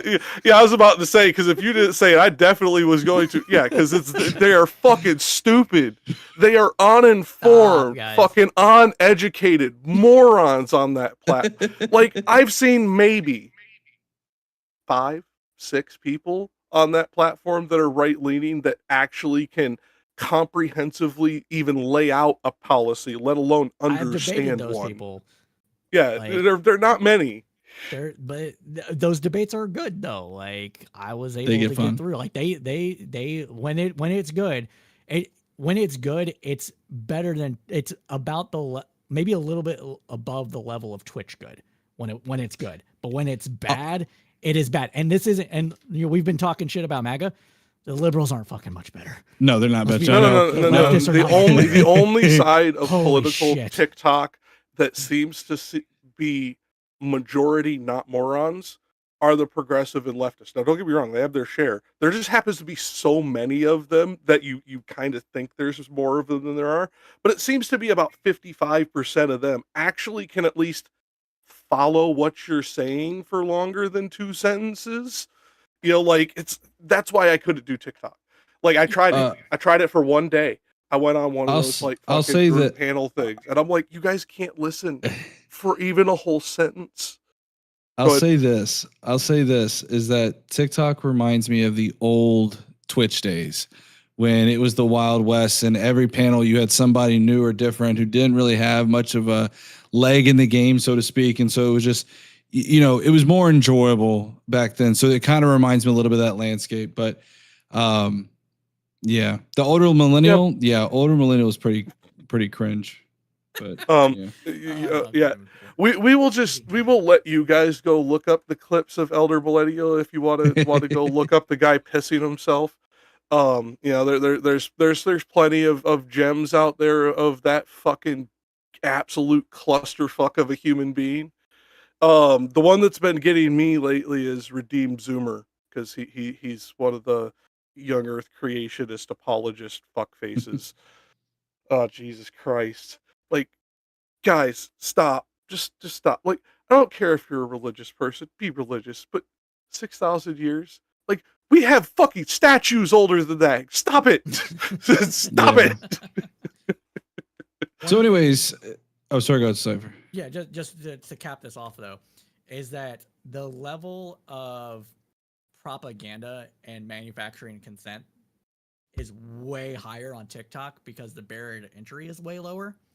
I was on at least 4, maybe 5 panels where I was debating what Israel was doing, and 4 of the people on there were definitely paid Israeli bots. 100%. Yeah. They were involved because I was we're talking. Yeah, we're not even talking like it's obviously like they will literally like reach off to the side and grab a piece of paper, and then they'll be reading off the piece of paper. They won't even be looking into the camera. Okay, well, some of the ones I've seen are that bad. The ones that I experienced where I was debating somebody and I was starting to win, and they pulled in 3 other people to dogpile me. And it was a good dogpile. It wasn't a bad dogpile. It was a good one. And that happened at least 5 times. Oh yeah, and there's a thing, by the way, here. I'm gonna give you a running course, Lethy. There is things called like the TikTok names, right? So like you're not allowed to say Israel, you have to say like Izzy, or you have to say like the I word. You can't say gun, so you have to say pew pew. You can't say death, you have to say unaliving. So there's like a whole code. Right? All right. So back to the news. No, Lethy, like dead ass, like this is coming this way too. There's Like, a lot of you things go- coming this way, but I don't want it here a second sooner. And if I have to ban JD Vince to make this go away right now, I will do it. I'm so sorry, Lethy. That's fair enough, but at the same time, don't care. Because they're trying to like straight up get different IDs and stuff for people in the site. Like your information is about to become more and more. Motherfucker, we are currently right now undergoing facial recognition to determine our ages because we are using Discord. Like, here's the thing. If you want to actually worry about privacy concerns, don't get me wrong, we need to actually like worry about the legislation and shit like that. But the whole performative, oh my god, we're gonna have to deal with it. It's extremely, extremely difficult, if not impossible, to truly live off grid and avoid all of this shit. Just deal with it. Like, you live within the ecosystem and try to change it. Stop trying this fucking bullshit of, oh no, I'm just gonna resist it till the last possible moment. Like, it's dumb. That's dumb. Yeah. I don't disagree. So I don't know if one thing I do is I keep up with way too much news. A little fun little side note outside of TikTok. I actually had Rand Paul's wife like one of my tweets calling Mark Wayne Mullen a coward with no principles. Rand Paul's wife liked my tweet. I felt like, holy shit. And Rand Paul, for anyone who's unaware, grilled the shit out of Mark Wayne Mullen today, like hardcore, and actually said, I'm a no vote. So I thought it was pretty cool to see, like, hey, she kind of sided with me a little bit on it, and I felt like I got a little bit of attention. It was pretty cool. But yeah. Yeah, there's certain engagement I just do not want. But to each their own. I know Jack has been getting some engagement he doesn't want either. And that's his own fault. No, I'm joking. No, it is. You're right. Ugh. Sorry, I had a like cat in going the bedroom. How dare you like my tweet? I'm deleting my entire account right now. No, like straight up. It was. I don't know if it was really him. I didn't care. It was just funny because I was going after one of the fucking MAGA dipshits who was saying dumb shit. I don't even remember what the fucking post was about now. But then I saw in my fucking notifications, Barron Trump liked your fucking post. I about pissed myself laughing. Because I know even if it's not real, it was just that moment of, oh, that's funny. Like, because I know there's spoof accounts and all that shit, and I was just like, oh, I'm just gonna remove this follower. I didn't even look to see if it was real, but it was funny, and that's what he's talking about with my unwanted thing. Now I get all the wanted fucking experience on Twitter that I want. I've been blocked by Rob Schneider. I'm working on getting Kevin Sorbo to block me. Dean Cain blocked me for about 2 hours and then unblocked me because the post that he blocked me over was getting traction. Here, I got the biggest one of all of y'all in terms of blocks. Hold on. I'll go ahead and share this with you guys real quick. Let me see. I don't do Twitter, man. It's too much of a cesspool. I don't want my brain. Oh no, it is literally just blowing off steam. Like I do not consider it an effective activism. I am literally going there to stir the shit pot. Don't take this as me doing. Yeah, Threads just doesn't have the energy I need. Like, it just ain't there yet. That's fair. But Def Noodles is there, or whatever the fuck his name is. Yeah, I know, but making Cat Turd fucking rage post for fucking 35 minutes straight because of something that you said, ratioing him is fucking hilarious. Okay. Especially I on didn't know you did that. That's good. I have a 5-follower account, Cypher, because I actively remove followers. Okay, so I did have Dan Bongino block me at one point, but then it looks like he did this thing where he like unblocked everybody. So I'm no longer blocked by Dan Bongino, but I was at one. Oh no, it is. Here it is. No way. I'm still blocked by him. Yeah, the thing is, a lot of these people, they use these third-party apps that basically control things, and if there's not enough interaction with you, it will remove you from the blacklist and unblock you. It's because they don't actually care about this shit. For them, it's just fucking, for like me, it's just fucking, dopamine. They don't give a shit about it, so they don't really give a fuck who they block. They just don't want to see you for that day. They're just like, man, fuck this guy for now. Go away. Yeah, looks good. My wife made some like apple muffins for anybody wondering in chat, saying, "Am I starving myself?" Trust me, I'm not. I've gained about 20 pounds. Yeah, no, that's good. I didn't know it was apple muffin, but it did look like a good. Oh, dude, it's amazing. Okay, homemade everything, maple syrup, apple sauce. Oh, dude, it's amazing. Now that being said, going back to politics, the whole reason I came on here is this is one of the things that we as voters need to push our politicians for. People, when we see, hey, the writing's on the wall, Cat's the real chance of a progressive candidate getting in Illinois. The other progressives need to start going, hey, our candidate, why aren't you backing her? We're going to lose this if you keep in the race. You're going to split the vote. You're going to Jill Stein us. Like, we need to start doing that shit, because how many times has split votes cost us fucking federal elections that mattered and got us to where we are right fucking now? Like, this is not just a current issue. This has been an ongoing issue for decades. We need to stop fucking doing this to ourselves. True. I just want to say this. It looks like Iran is, this is as of 5 minutes ago. I don't know if this is, it looks new. Iran launches another missile attack on the Ras Laffan refinery. This is the one that they initially attacked prior. So that's going to be we have fucking keg breath to thank for this fucking calamity. Because, like, I'm sorry, like, here's the thing. As much as I hate this illegal war, I was not a fan of fucking Khomeini, or his predecessor, or his successor for that matter. Like, this is not a good regime. If the U.S. military actually wanted to fucking end this war, we have the capability of doing it, but we're being run by fucking idiots. We're being run by a motherfucking idiot who didn't plan for the Strait of Hormuz being closed. The most obvious fucking outcome of this. Literally the most obvious outcome. Like, literally, at least for a short period of time. At the very least. If we did not go in fucking absolutely all guns blazing, which, don't get me wrong, I don't think we should have done. But if we're gonna do it, don't fuck everything up in the process. Yeah, so we also have a new post too from Donald Trump as of 7:05. Well, this is probably their time, whoever posted this. It says Israel, out of anger for what has taken place in the Middle East, has violently lashed out at a major facility known as South Pars gas field in Iran. A relatively small section of the whole has been hit. The United States knew nothing about this particular attack. Doubt it.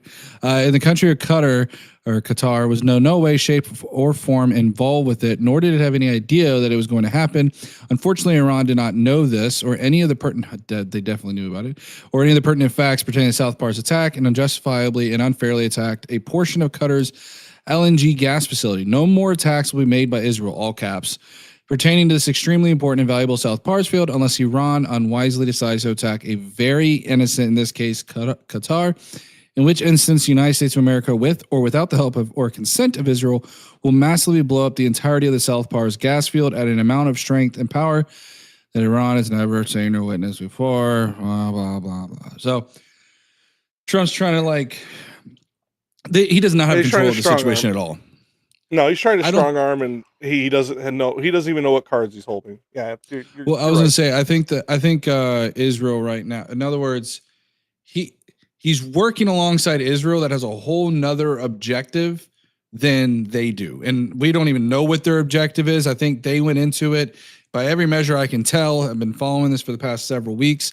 It feels as if the Trump administration thought they could go in, throw a few haymakers like they've done in the past, and that would lead, Iran to say, "Hey, sorry, we'll lob one." They made the mistake. They thought they were going to get a Maduro-like reaction. Correct. Because the issue is you aren't dealing with a bunch of fucking Catholics in South America dealing with a fucking tin pot.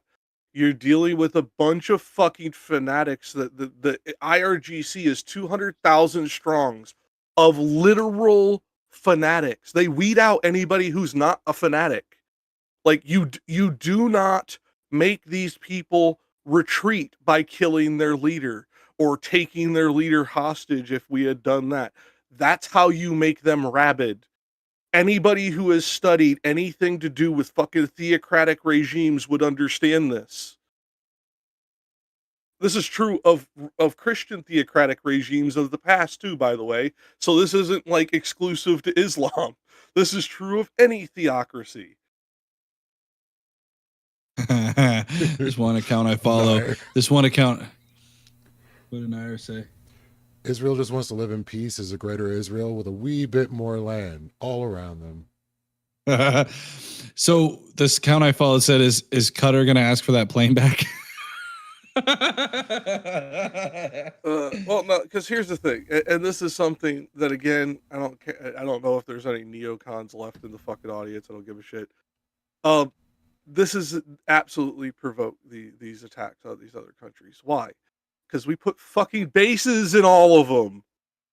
Like, this is not, this perfectly innocent Qatar. No, those motherfuckers let us put a fucking military base with all our fucking, scopes pointed at Iran going, hey, Yeah, why are you looking at us? Why are you thinking of being aggressive there, buddy? But to do the old thing, you know, I'm not touching you. I'm not touching you. Don't get angry and touch me. I'm not touching you. We've done that for fucking literally since the 1950s, since before fucking even this regime existed. We did this since the fucking time of the Shah, for fuck's sake. Ugh. People need to learn a little bit history. I'm sorry, Vince. I know you know this. This is more to the No, you're idiots good. who end up watching this later. It's just one of these things where it's like, if anybody learned history beyond like 20 years, they know that this could have been prevented by, like, I don't know, maybe not having multiple missile bases, within a stone's breadth of a fucking enemy who was actually slowly coming to the table and wanting to, hey, let's not be enemies. It's fucking up both of our economies. Like Yeah. that was a good thing. Yeah, it was slow, it was way too long, and it cost way too much blood, but we were getting somewhere. All that's fucking gone now. Yeah, and this time I'm incredibly concerned because of a whole host of different things. One, we're going to be sending troops out there. I think at this point, it's a matter of when, not if, they're going to put boots on the ground. Secondly, the Strait of I Hormuz, hope there's boots not a on clear both, path. but yes. Well, yeah, there's no right now. Well, there's suggestions that they could be going into Karg Island, but we'll see how that plays out. I know that the Marine Expeditionary Unit or whatever got deployed out to that region, and they typically do things like that. But nonetheless, I said hope. I said hope. Yes. Oh yeah. Oh, okay. Gotcha. Yeah. So a little bit worried on that front. I'm also very much worried about the home front. We've already seen where tariff prices are absolutely decimating our economy. Now the Supreme Court overturned the IEEPA tariffs, but not the other ones. And Trump is trying to now invoke some weird other. I forgot what the other. 1974. Yeah. There you go. Yeah. I forget And so the exact acronym, but I know the ones you're talking about. So he's trying to bring those in. We still have I believe, a 50% tariff on aluminum coming in from Canada. And Maersk and MSC both said they're not going to be doing any shipments out of that Gulf area. Now they're going to probably do some stuff that are going to move through the, land ports and things like that, but it's still going to be more costly. And aluminum is our number 2 and number 3 importer of aluminum is, I think, Qatar and Bahrain. Obviously not going to be able to get that in. So aluminum stuff's going to go up. Oil's going to go up, which is going to in turn really see a lot of jobs lost, which are already being affected, by the way. We've seen no job gains from the manufacturing sector or oil and gas sector. Our two biggest growth in the United States has been from nursing and government sector. Those are our two biggest job growths over the past year. So I hate to be the doom and gloom, but some people forget some of those padded months. Those were ICE people being fucking hired, you idiots. It wasn't actually fucking manufacturing jobs coming back. All you had to do is dig into the fucking numbers a little bit and go, correct. Federal law enforcement. Why'd they hire 13,000 people in 2 months? Well, I wonder what that could have BLS. been. Well, no, I know. Yeah. I'm being sarcastic. It's just like, No, I wonder why. It's just like, yeah. Come on, guys. Like, this wasn't fucking 13,000 law enforcement manufacturing jobs. What the fuck would that even mean? Like, right, exactly. It's tough. It's absolutely tough. So, well, the thing is, and you know this, I know because we've gone over it before. People don't understand the unemployment rates. They don't understand these job rate numbers. Like, if I asked most people the difference between U3, U2, and U6 unemployment, their fucking head would explode before they gave me a cogent answer. Just be honest. Like, most people don't understand this shit because they don't have time to fucking look into it. They don't have the fucking willpower to fucking make themselves hate fucking humanity and everything we fucking made in this bullshit. Like, we have literally created this fucking monster. And it just, we have to fix it. It's the only fucking option, because the other option is return to fucking monkey, and that's fucking stupid. That's even more fucking stupid. Yeah. Well, I had a question a while back for Cypher, and it was essentially, do you feel that Destiny is a net negative based on his messaging to anything moving forward? No. I know Jack thinks I'm really a nice guy. That's how I approach debate mostly. I'm nice, but I think people in my life would disagree sometimes. As my I said partner you know how to disagrees. be an asshole, but you like to be nice. My default is asshole. Sure. Yeah, we'll go with that. No, I think Destiny isn't a net negative. I think some people do only understand brawling. It's just not my approach to debate. Yeah. I don't think he's a net negative either. I think he's probably neutral. I think I just personally dislike his fucking ass immensely. Like, there's a difference between these two things.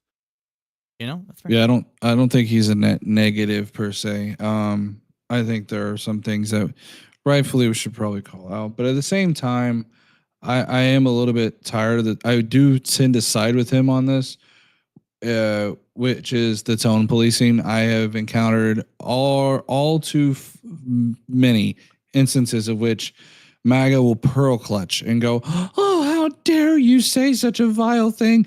And then the next instance, they're sitting there harassing brown people, or they're sitting there talking shit about the Democrats. You have Donald Trump sitting there saying that Democrats are the scum of the earth and everything else. So I'm tired of the double standard.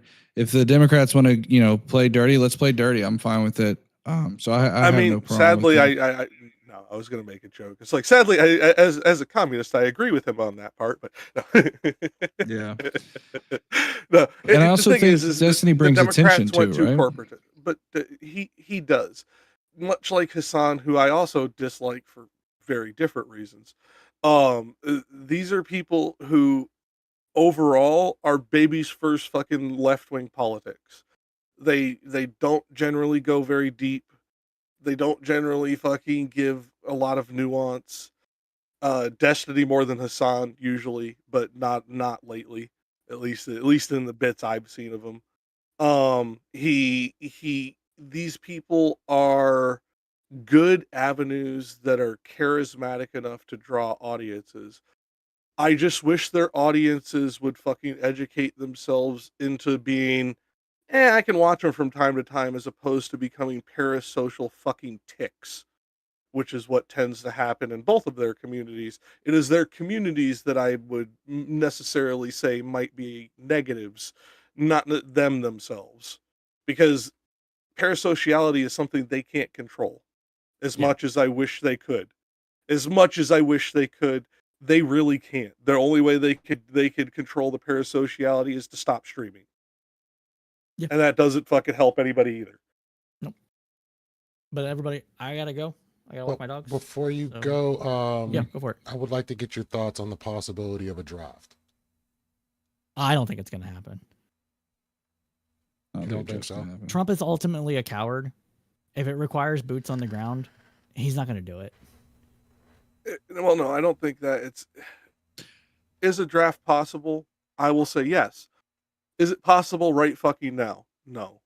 We haven't lost enough troops. We haven't lost enough equipment.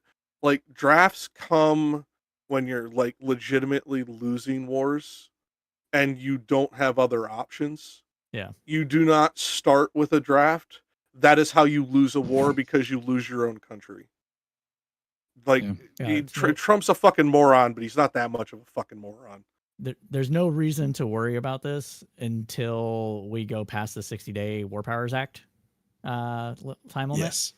And all indication coming out from everybody is that this is going to go on for about another 3 weeks, and then they're going to be done, and that is the 60-day threshold. So around 58 days, maybe 61. And I'm not going to say I don't see it going on longer. I just don't see us doing much more than what we're already doing, especially because what Israel's actually immediate goal is to take over southern Lebanon.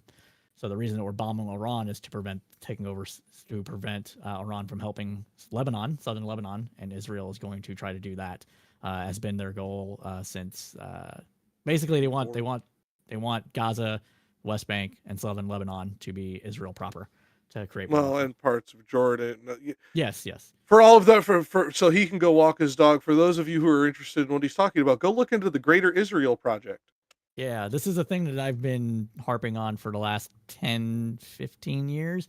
And I'm And sorry for the nightmares when you learn about Daniela Weiss. Ugh, I've been I'm not as familiar about that person. But yeah, Greater The Israel is godmother different. of the West Bank, the godmother Yes. of the settlers. Oh, Yes, I know who that. you're talking about. Yes, yes, yes, yes. I do know her. I'm just bad with names. She is evil. But again, this is so to not get too much more into it because I do have to go. But a lot of this is Christian dominionism, Christian nationalism, Christian Zionism, masquerading as trying to help the Jewish people. And I think one of the problems that we have in the United States when we're talking about this, and this is from both a liberal and or not liberal, leftist and a ultra nationalist perspective, is that everybody doesn't give Christian nationalist enough credence in this, and they take away their agency because at the end of the day, I'm not sure if this is Twitch, but the Christian nationalists, the Christian Zionists want their blood sacrifice to summon Jesus, and they're going to get it, or they're going to try to get it. Here's the thing, and I will do a minor correction here because it's not. He's being slightly hyperbolic. The scripture specifically is not a blood sacrifice. It is all of the Jews of the land recongregating in the lands of Israel would bring about the end times, is what he's talking about. That's not technically a blood sacrifice, although it was funny. Sorry, No, I mean, I argue with theocrats too often. I have to be a little bit more precise. No, you don't have to be more precise on this because what creates the whole end times is that the Jewish people are supposed to get back all of Israel, and then they're supposed to try to get bombed the fuck out of, and then they get invaded, and most of them die, and then Jesus comes back to fight back against the demons. Yes, so and once the elect have been refined. No, it's not, because there's a lot that goes into moat sacrifices. Stop it! You're gonna make me get into a theocracy fucking thing, and I'm not. I don't want to do it. I don't have Rich here to fucking make it more tenable. I will have to be mean and nasty, and I'm trying to be nice because I have nice people here tonight for the most part. It's fine. But you get where I'm coming from, Jack. Yeah, it's hyperbolic. Yeah, I know. Not... The thing is you're not wrong, because when you look at the way the evangelical Christian Zionists in America view it, that's exactly how they view it. Yep. It is. Oh, let's bring this about because then everybody will be one of us. Blah blah blah. The problem is when you actually get into the theology of it and the theodicy of it, these are not the same things. They have totally different significant inclinations and implications. Now, I would argue that BB is similarly vain to our evangelical fucking lunatics. But I would not venture it to say that he is trying to end up with a blood sacrifice either. As much as I want to, there's a lot of shit I could hurl at that genocidal monstrous fuckface, but I'm not gonna slander him on something that isn't true. At the end of the day, these people believe the Left Behind series is prophecy, and they're wanting to come and bring it about. That's what it boils down to. And so, with that, I have to go, everybody. It was a pleasure being on here. Thank you for coming on, Cypher. Appreciate you inviting me. Anything you'd like to plug before you go? No, I'm not really doing too much lately, man. I've been too busy real life doing democratic activism, No Kings activism, just all sorts of stuff, trying to fix the Democratic Travis County website right now. So, and thank you. But yeah, I'll be when my documentary is done about all this, I'll be sure to screen it to y'all. So there you go. Awesome. It's good seeing you again, Cypher. Enjoy Likewise, your walk. man. Pull I heard the weather's a little bit through. shitty. Come through, and when you do Tribune Fest, we'll hang out again. Listen, that was embarrassing. All right, we're not going to talk about that. That was embarrassing. Long story short, guys, I interviewed a mayor of a town that I didn't know if it was Republican or Democrat. And on top of it, when I did do the interview, my camera was all fuzzy. My hat blew away about 1,000 times, and I probably looked like a conservative. So, yeah, it was pretty bad. Yeah, but anyways, pull through though. Come to. Everybody should come to Texas Tribune Fest that is into politics at all. If you ever make your way to Texas, because it is fantastic. You get to meet so many different people. I have a picture with Bear When Weiss, is it? and she thinks I'm giving her a thumbs up, and I'm not. When is this? It is September this year. I think it's September 23rd through the 25th. It's the middle weekend of September. Bad time of year for us, but if I can, I might try this year because this year, like, I'm already having to pass up on something I really want to do because it's at one of Go walk your dog, Cypher, for it. Yeah. Before I get to I'm having to pass up on a Kevin Smith event here next month. So yeah, I feel sorry for you there. So but, yeah, all right, everybody. it is what it is. Thank you. It was a All right, pleasure. Have a good take care, one. man. Have a good night. Bye. Yeah, and for those of Yeah. you who are anywhere near New Jersey, if you get the chance, go buy tickets to the live reading. Kevin Smith's doing a reading of Bizarro Year None, his new comic that's going to be turned into an animated thing. So they're doing a live Nice. script reading at the Secret Stash. So if you can get there, go in my honor and enjoy. Wish I could. No, I'm working on we're working on getting up there with doing a Tim Pool interview and a Joe Rogan interview. So there's that. No, I'm kidding. Okay, the second one I'll grant you, but fucking Beanie Boy, why? Like, No, I I'm have literally snatched the beanie off that motherfucker's head more time than most people in this place have ever even fucking been in the presence of him. Why do you want to be on his show? Like, legitimately, this is not me being funny. Oh no, like, I was being facetious. I actually do some interviews, not interviews, but I do kind of a podcast with Project Liberal. So I get on there and it's a podcast, but it's like they're trying to get their online presence going. So I do that on Thursdays, and then I'm still trying to figure out my alley with 2 kids. Right now, it is extremely difficult even to dedicate 2 days a week. So I'm kind of just doing shorts for the time being, and when I can get on TikTok, doing TikTok. well, if it's just joking about Tim, I can at least point you in the direction of somebody who used to work with Tim, and you might be able to interview him, and you even know him, or at least I think you know him. James from the internet used to work with Tim. Oh, James, yeah. James, it's been a while since I've talked to James, but there's I don't know if you've heard of Isaiah Martin. Dude has been like blowing up since he ran for Congress. He actually met him through TikTok, and I went down to one of the rallies with him, and there's an infamous picture I have because I did not know how to dress for a protest. I look like a Fed. I kid you not, I had like a black shirt on with like a gray like an overcoat, I guess you could say, or whatever. Actually, it looks just like this thing right here. Looks just like this. Okay, but it was gray. And your earpiece. And then I had jeans on. I swear, if I could find you the picture, everybody else around me is wearing like "No Kings" on their t-shirt and stuff with like shorts, and I'm in jeans, boots, a black t-shirt, and a gray overcoat. I looked like a Fed through and through. All those, it was bad. But Isaiah Martin's really cool. I messaged him. I was like, "Hey man, congrats on Pierce and everything else." Confused for a cop often. So, and that's how when I dress like I normally dress. So, not even doing the thing you're doing where you're getting confused because of how you're dressed. They do that when I'm in a fucking t-shirt and shorts. But why? Because I'm big, bald, and white. You at least semi can like pass off if you were to dress different. They instantly think, oh, and I'm armed at all times, so they automatically think I'm a fucking cop. It's just, so fucking annoying, dude. And like, I don't know if you're live on that platform, but when I go to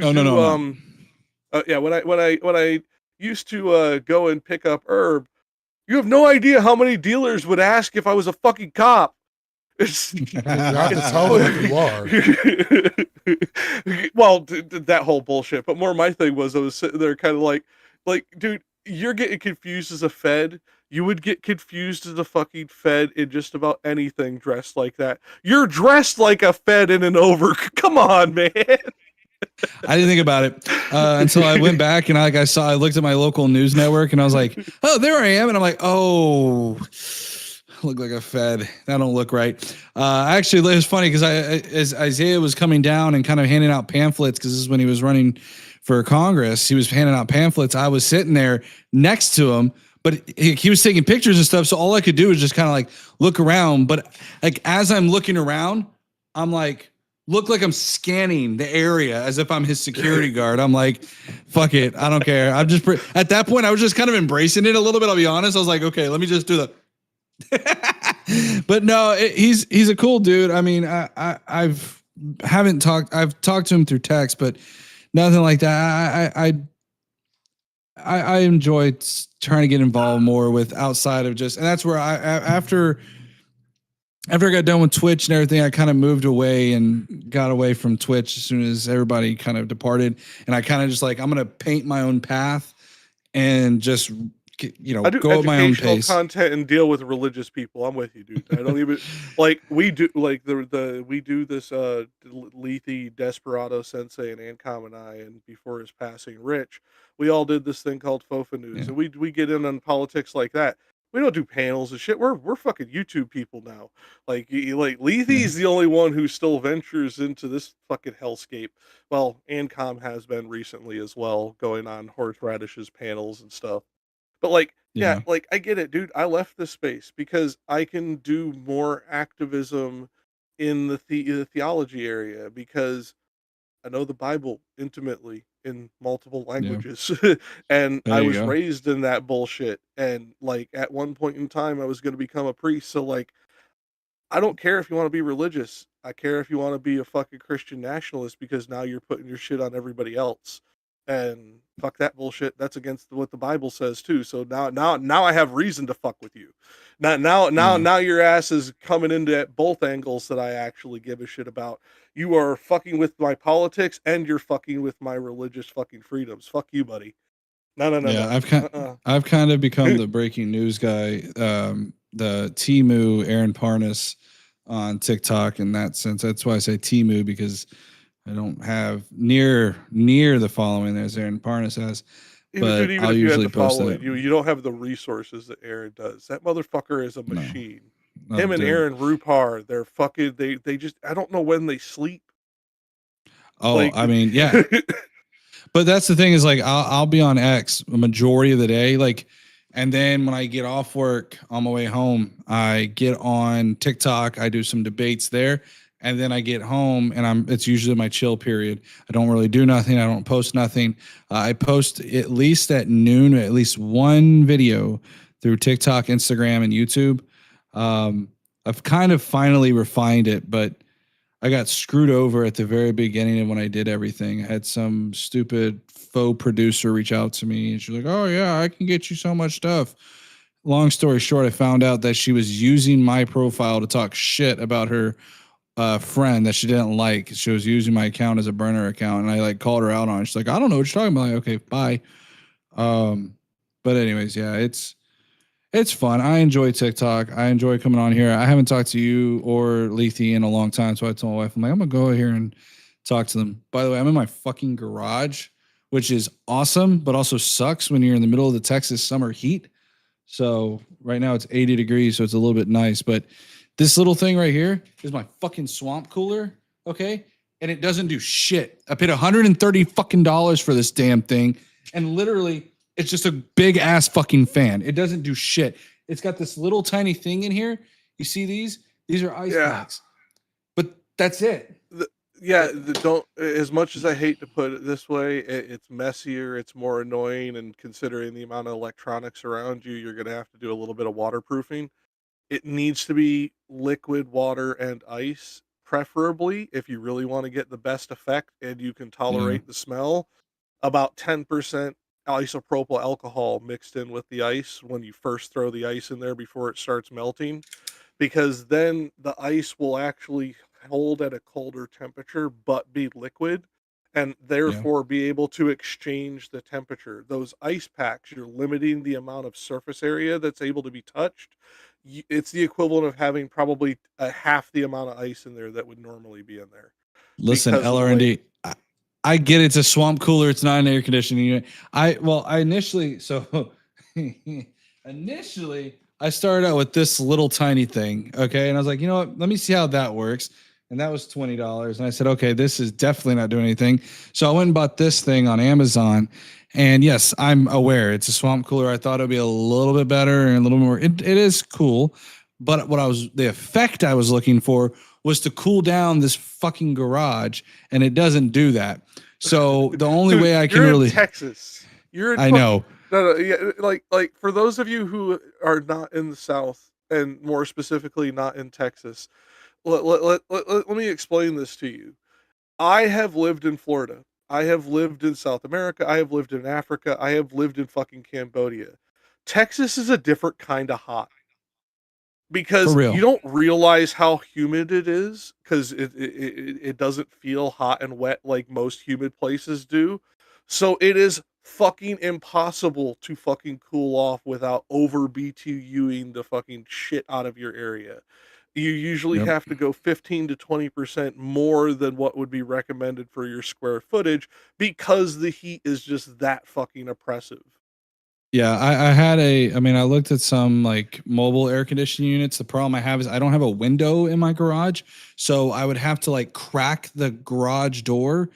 And not to mention, I'm also not trying to yell real loud because I don't want my neighbors who are very likely very strongly MAGA, so I have to be very careful of who's walking past. That's probably why the neighbor's dog tore up my fucking fence. I'm in Arkansas. Why do you think I don't go anywhere armed? I'm an open communist. Yes, Man, I'll I'm tell you aware. what, the communists at some of these protests are wild. It's funny because they're very I don't small. vouch for them. I don't vouch for them. They're very small, but every protest I go to, they're always there, and they're always holding up the revolution is now. They did that during Beto. And let me guess. And let me guess. Because I know the type that you're talking about. These are the CP, USA, PSL motherfuckers. Yeah. Most of them are white, 20 to 25, and come from families that have more money than sense. Yeah, it's bad. And they're always like the little tiny one or two people.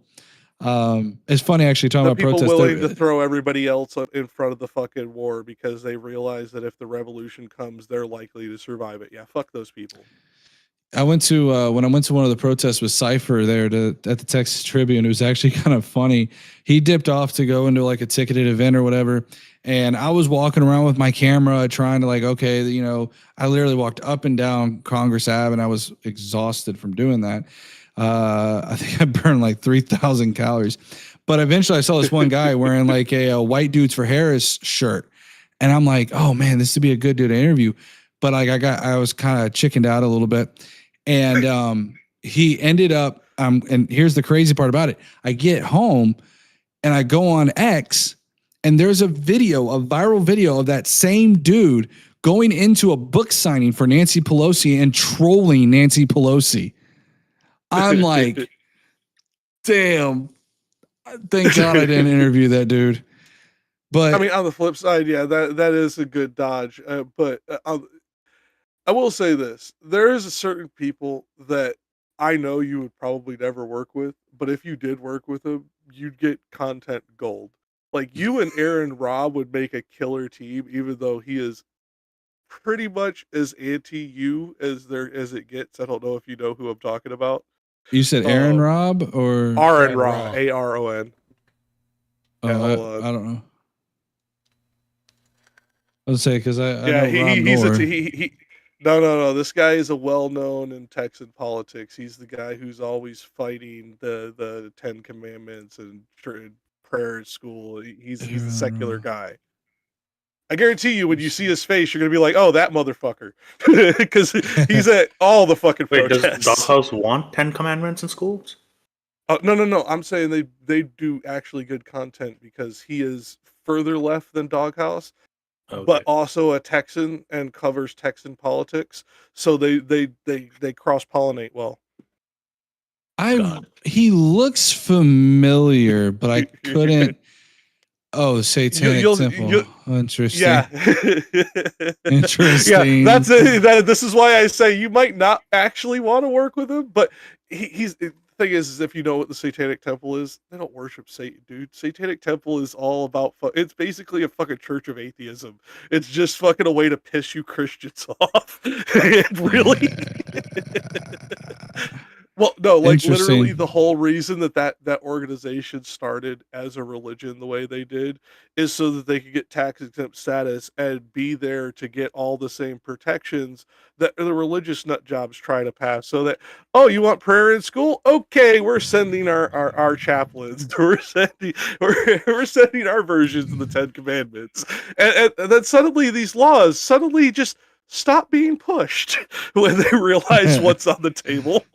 And dude, the tenets of the Church of Satanism is like more Christian, be more loving than Christians, be more happy, like treat everybody as you would treat your Yeah. like it's No, more no. Christian than Christianity at this point. Yeah, they actually, and this is where I think they get it better. Their version of the golden rule is better, Vince, and I think you might even agree with this. It's not treat everybody as you would want to be treated. It's treat everybody as they would want to be treated. True. Yes. That's their tenet. That's their version of the golden rule.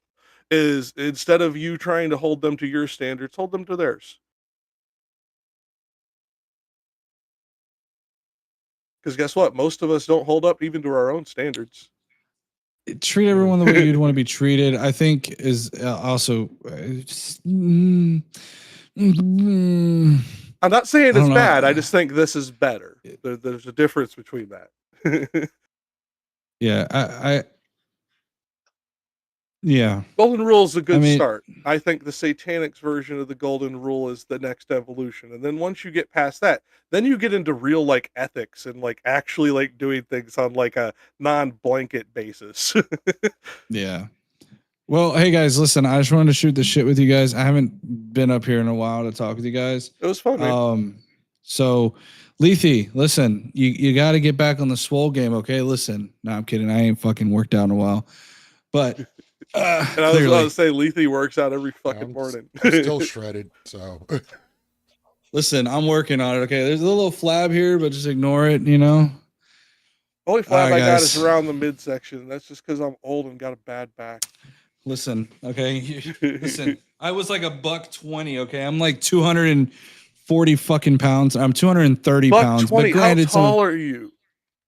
Well, I was 100. So the lowest I got, I'm 5'11". The lowest I got down to was 170, but I was a stick, dude. I was like a super small stick. That's what, when you said $120, I'm like, what the fuck, dude? What are you, 5'1"? Like, Jesus. No.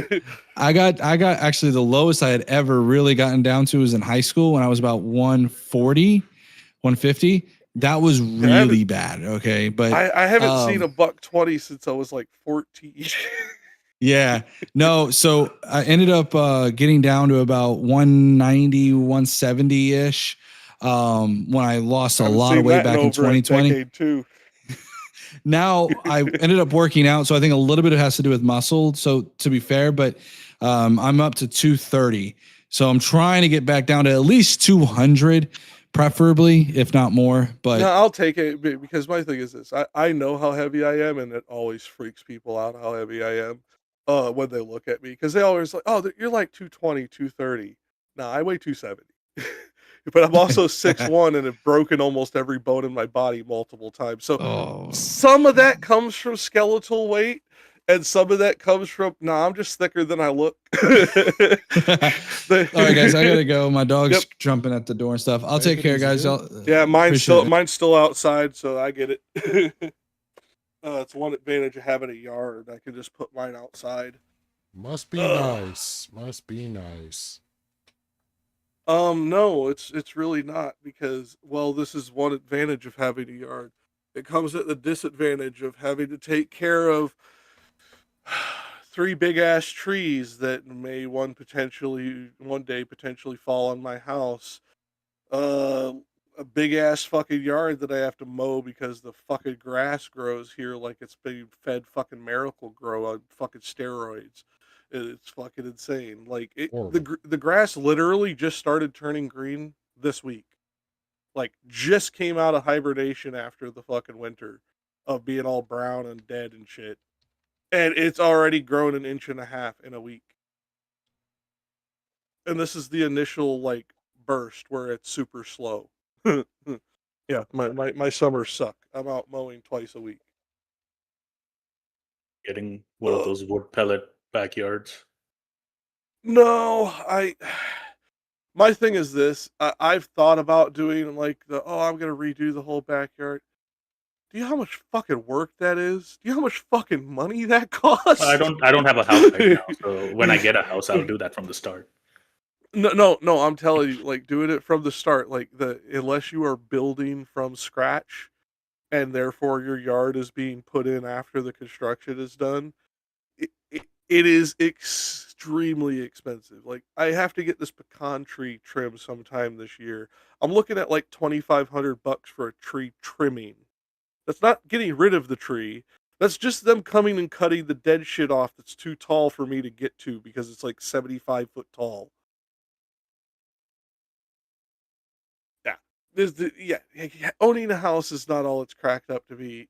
And this is me complaining, and a lot of people are like, "Oh, fuck you, at least you have one." Yeah, I didn't get a house until I was in my 50s. So this is me complaining justifiably that it still sucks.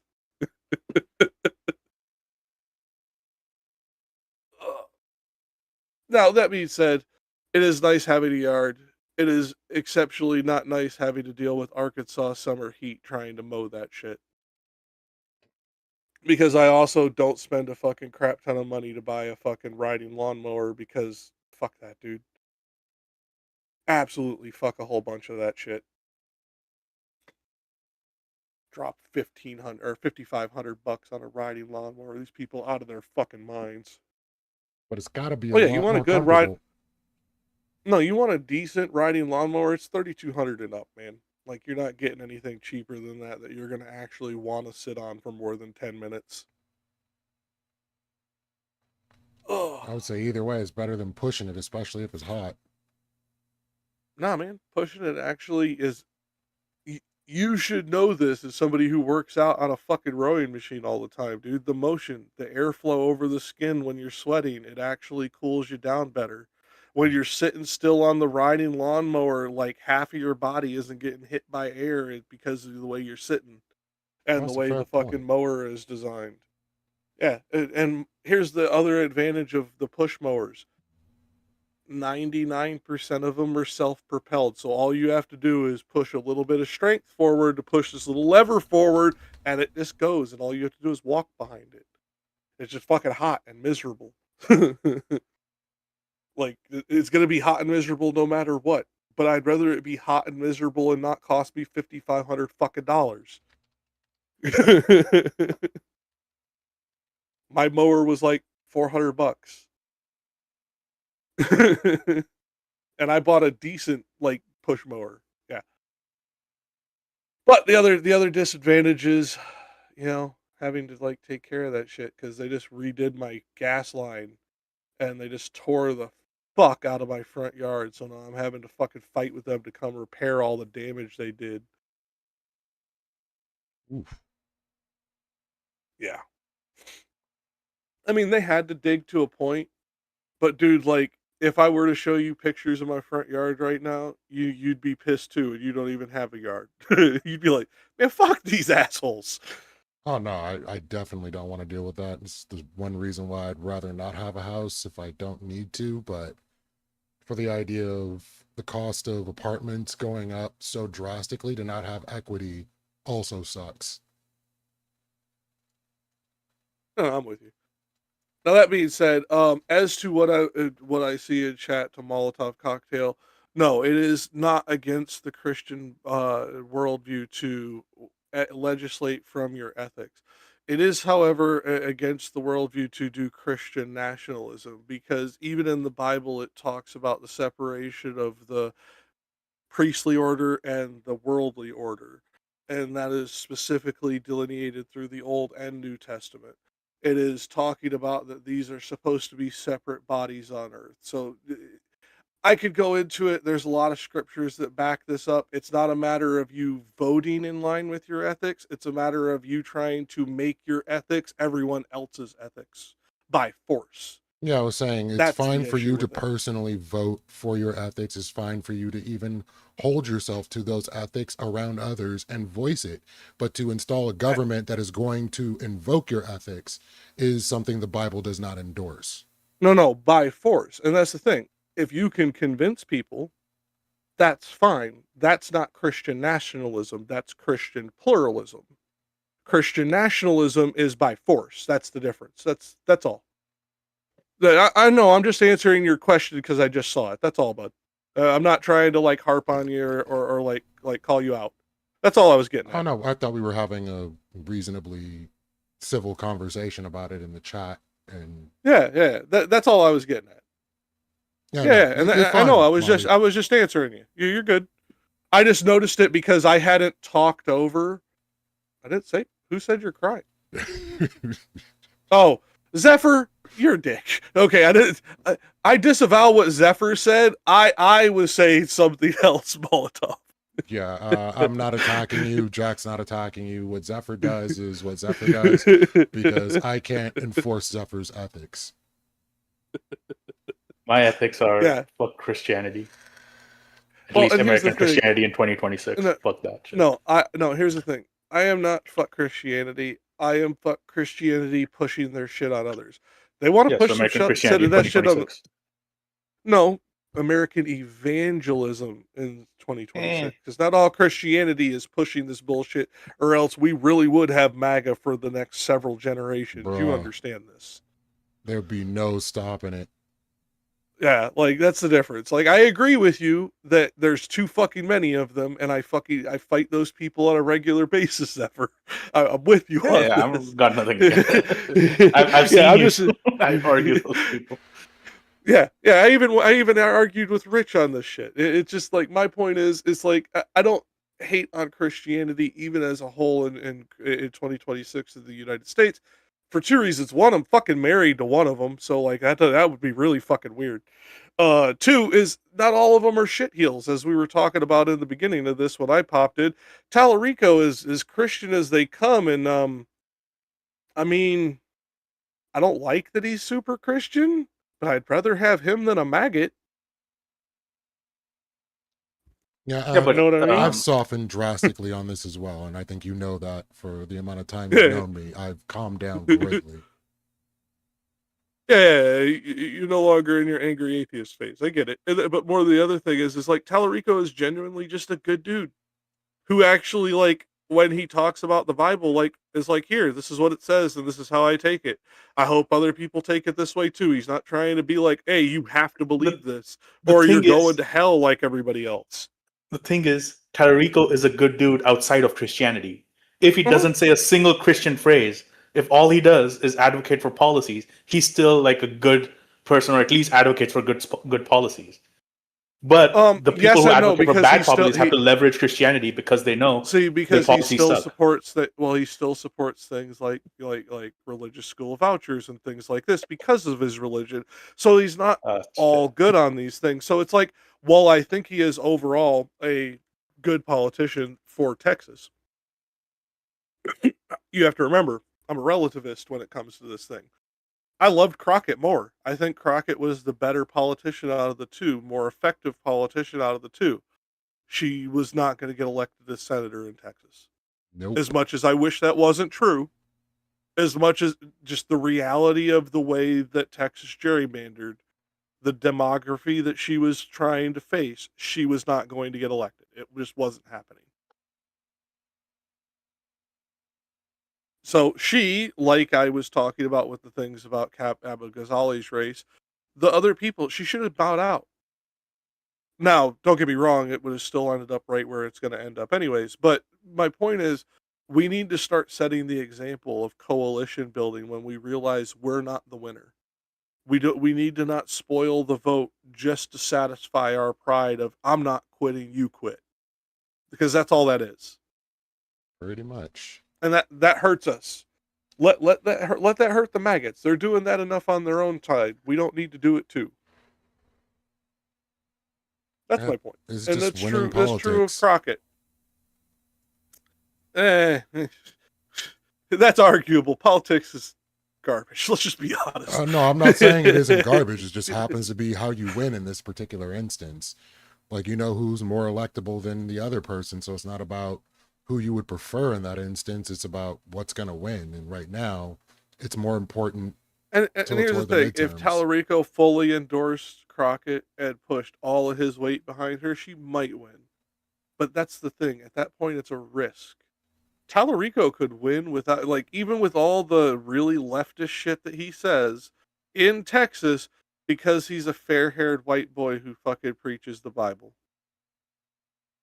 It's just the reality. I wish we lived at a different time. We don't. Work with what we got. Okay, just to bring it back to my point, isn't that another reason to kind of be like, yeah, they've created such a system where unless you conform to those standards, you are pretty much unelectable in certain parts of this country, and that in Yes, of itself but sucks. it's people like Tallarico that changes it. That's the whole point. Yeah, of course. Like the idea of him becoming a senator undo the 20 sins of years the past. ago, and you can't undo the sins of the past. You can only progress going forward. That's the mistake that too many Highlander Yeah, of course. leftists make. They try to do this collective punishment of everything from the past. Like, here's the thing: I didn't like Harris. I still don't like Harris. She's a fucking cop. What And do you got she's a against my fucking Indian queen? but here's the difference. Would the world be a better place with her as president than Trump? Fuck yeah. I voted for her without even batting an eyelash and fucking told everybody else to do the same. I still don't like her.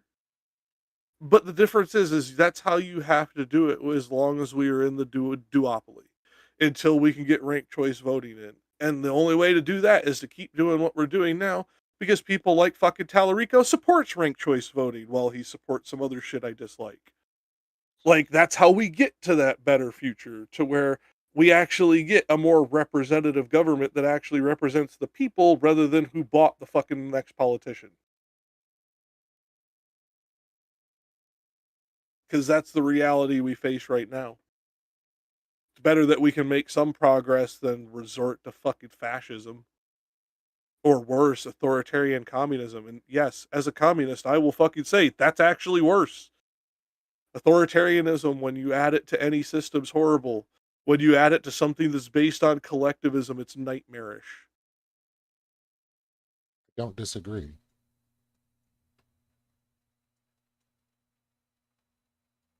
So we work with the people who want to make it better. People like Tallarico. So People like fucking like. Go ahead. What's your take on this, Jack? If Christianity is true, Christians hold the most compassionate positions. Not really. Even if Christianity is true, what is the evidence that American Christians are following Christianity? Well, no. Let's just. I get where you're going, Zephyr, but let's just stick with within the initial framework. I don't even think that's necessarily true within this because, as we understand from the Bible, God literally created the majority of humans to burn. It is the select elect few who make it to heaven. The majority of human creation is to burn. To say that is the more compassionate position is, I won't say wrong, but I definitely can't say it's right. At best, I'd say it's ill-informed because it doesn't even seem like compassion comes into it at that point because it is the elect that get into heaven because God knew whether or not you would accept his grace before you were ever born. That's essentially the same position that I had on it. The idea of divine punishment and eternal torment being on the table for Christianity does seem extremely discompassionate. Well, here's the thing. I don't think compassion comes into it at that point. And when you get into the actual like meaning of that word, like, no, it has perhaps the most in line with obedience that might give you a favorable outcome, but does not necessarily mean compassion. And sorry, I think this is where I think the Hindus have it better, is that yes, there is a pre-written kind of destiny, but you have the power to influence it. This is like the entire you know, concept of karma is that you do good deeds and good deeds are going to happen to you. So it's like, even though there is like something that's pre-written, you can sort of change your destiny by doing good deeds. That your destiny changes, which is essentially like, yeah, good things are going to come to you. So that part is pre-written, that if you do good things are going to come to you. Whereas in Christianity, it seems like the concept of God being all knowing and all powerful is that, yeah, there's no changing what you can do. Yeah, as Jack said, it's a predetermined thing that once before you're even born, and this is actually a Bible verse, both children being born, having done neither good nor evil, Jacob I love, but Esau I hated. So there's already a predetermination involved in Yeah, the biblical line of yeah, and thinking. this goes a lot into it, and I don't want to get too much into the theology Molotov because there's a lot that goes into this about what version of the Bible are you reading? Are you reading the 66 book version, or one of the 66 book versions, I should say, one of the 73 book versions, the 81 book version, or the 88 book version? Because depending on which version of the Bible, some of this changes. If you are talking modern Protestant Christianity as it is practiced today, I just can't I just can't agree with you. If you were talking the full 88 book of the Bible, maybe, but even that I'm on the fence about. I'd actually have to sit down and go through the scholarship and make sure that I'm remembering all of it correctly, because like some of this gets really complicated. We are piecing together certain scriptures from fragments of documents. We don't actually have the entire line. We piece it together from little bits of a letter that is left on the fragment, etc. There's a lot that goes into this. So like, I just can't agree with you as modern Protestantism is practiced. Modern Catholicism is a little closer, but not much. And modern Orthodoxy is just fucking batshit. No comment on that. So that's a whole nother one, but I don't know if there's two different things to tackle. But when it comes down to the fall and everything else, the question I would have is, could God have made an existence in which he would not have to kill his own son in regards to the sinful nature of man? Because if there was no other way, then that was the entire reasoning behind creation in the first place. And this also comes with, and forgive me, Molotov, I'm not reading chat anymore, so like I'm going kind of off the fly here. I don't know what version of Christianity that you worship, but there are certain um things about the way Christianity was originally practiced that by your intonation you would be heathenistic. You would be like, even as a modern Catholic, this is not me like salvaging any one denomination. This is true for almost all of them, because the way that these things have changed over time has dramatically been affected by the cultures that they have been both shaping and shaped by. So like there are certain things like the modern interpretation of sodomy is woefully inaccurate to the Bible. We like the modern definition, we use it because that's the way it is meant now. Originally it meant inhospitable. The sin of sodomy was being inhospitable in your decadence. Had nothing to do with homosexuality. That changed throughout the centuries. I'd have to go back. I believe it was the 11th century that it first started to amalgamate, and it amalgamated from the Frankish people being pulled into the empire. So there's a lot that goes into these things. So it's like, as you go through this, like there's a lot of this that has changed throughout history, and maybe at certain times in certain parts of history, I could grant you your argument. I don't think there's any that I can, at least none come to mind. But with a little bit of reflection, I could do that because you do have to take some of this within context. Um, and uh, uh, Lethe's going to be slightly annoyed with me, but it's like, this is something that I have said multiple times. This is a something that Christians very often don't understand because they believe in things like objective morality. But all of this is shaped by human morality, and morality is an inherently subjective construct, dependent on sentient interpretation. Without entities to perceive and evaluate actions, morality ceases to exist as a meaningful concept. Each individual defines morality through personal experience, with societal discourse shapes while societal discourse shapes broader ethical norms. These collective agreements then filter into social frameworks that guide behavior and eventually form foundations for legal systems. However, these moral structures are neither universal nor absolute, and they are always downstream from the individual's own internal morality. What is considered just in one culture is viewed as reprehensible in another. Thus, rather than being a rigid or innate principle, morality is a fluid, shaped by context and consensus, and always due to the evolving nature of human civilization. That's why these things are always so different. That's why um a lot of Christians who are taught of these objective moralities have such a hard time with it not being the way that they want it to be, because to them that's just the right thing to be. That's just the way we were created to be.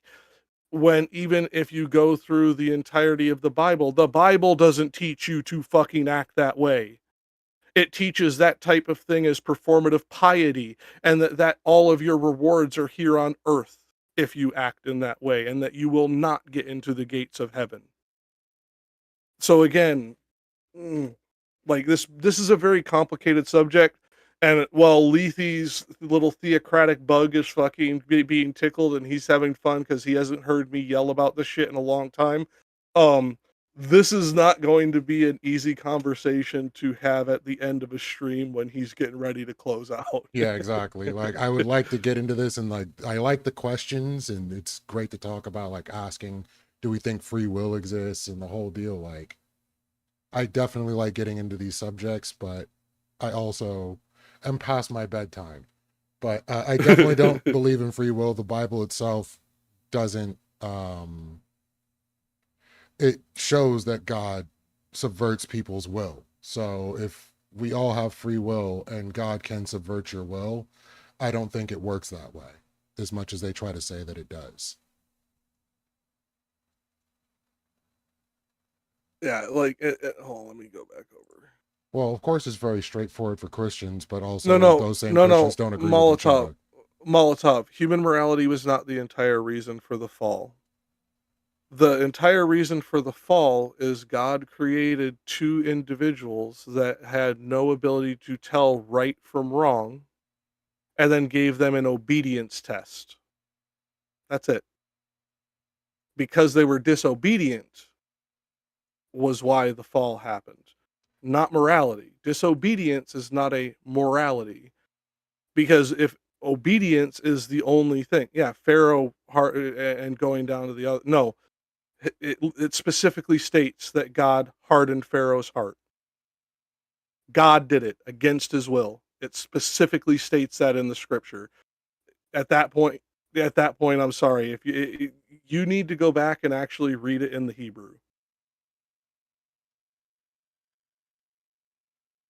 That this was an action from God to do that, as Pharaoh wanted to Every release. single thing is an action from God, technically. Every single thing.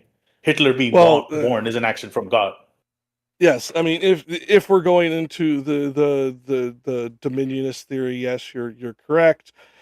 You know, my feeling on the dominionist theory, fucking Zephyr, you prick, and you know, as we're closing out, this is not the way to do it, you asshole. I generally I don't know how long where you want to take these conversations. But I'm just speaking. Well, no, that. no, I know. I'm joking with you. It's just it's the thing is, dominionism isn't even original Christianity. You and I both know that most Christians don't. Like, most Christians barely know the history of their religion, let alone read their Bible. And this is not me attacking you, Molotov. For all I know, you read your Bible on a regular basis. This is me speaking in general, and you can actually look into the research. We know this to be true. Atheists and former Christians read the Bible more than active Christians. This is just a truth that even the church accepts as a reality. Um, we know the history of the church better than most Christians that are active participants.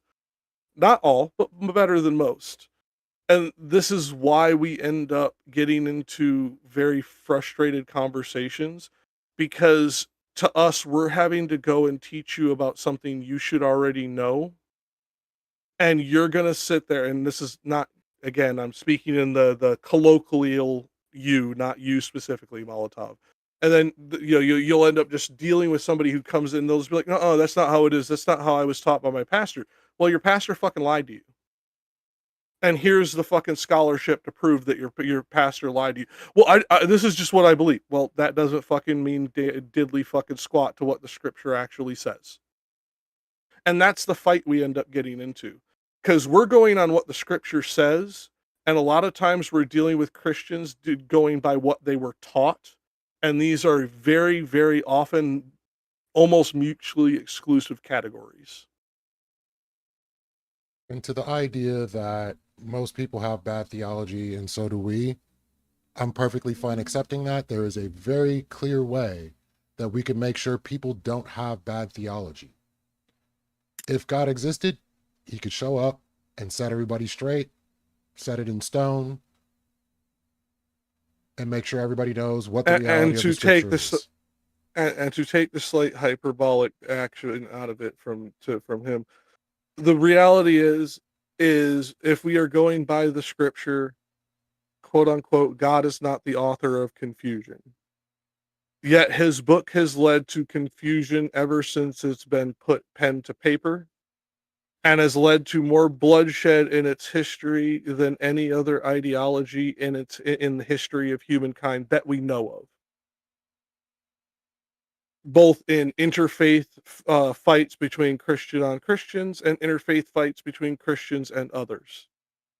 This has been an ongoing issue that when you go to the scholarship, which is why I go back to the Hebrew and the Greek and actually dissect this in the original languages rather than modern interpretations, you see that almost no modern denomination follows the Bible as it was written. They follow some variation via the King James, which was based on the Textus Receptus, which was a conservative translation of a conservative translation of the Septuagint, so on, so forth. Like, there's so much of this history you have to know going into these arguments that we need to get past before we even get into the actuality of, is God real or not? Because at first we're just dealing with the argument on the religion itself. We don't even get into the fact of whether or not God is real or Jesus was the son or any of that fucking bullshit, because we have to battle all of this other shit first. Because more often than not, we're fighting somebody's dogma and doctrine, not the scripture. Very true. So on that, I'm going to go ahead and rate out, but what was it? So the idea that if God showed up, it would be against free will. God showed himself to multiple people, including Moses, Elijah, Enoch, fucking, and I that mean, didn't I ruin could their go down free the will. list. So Paul didn't God show himself to Paul or something? Oh.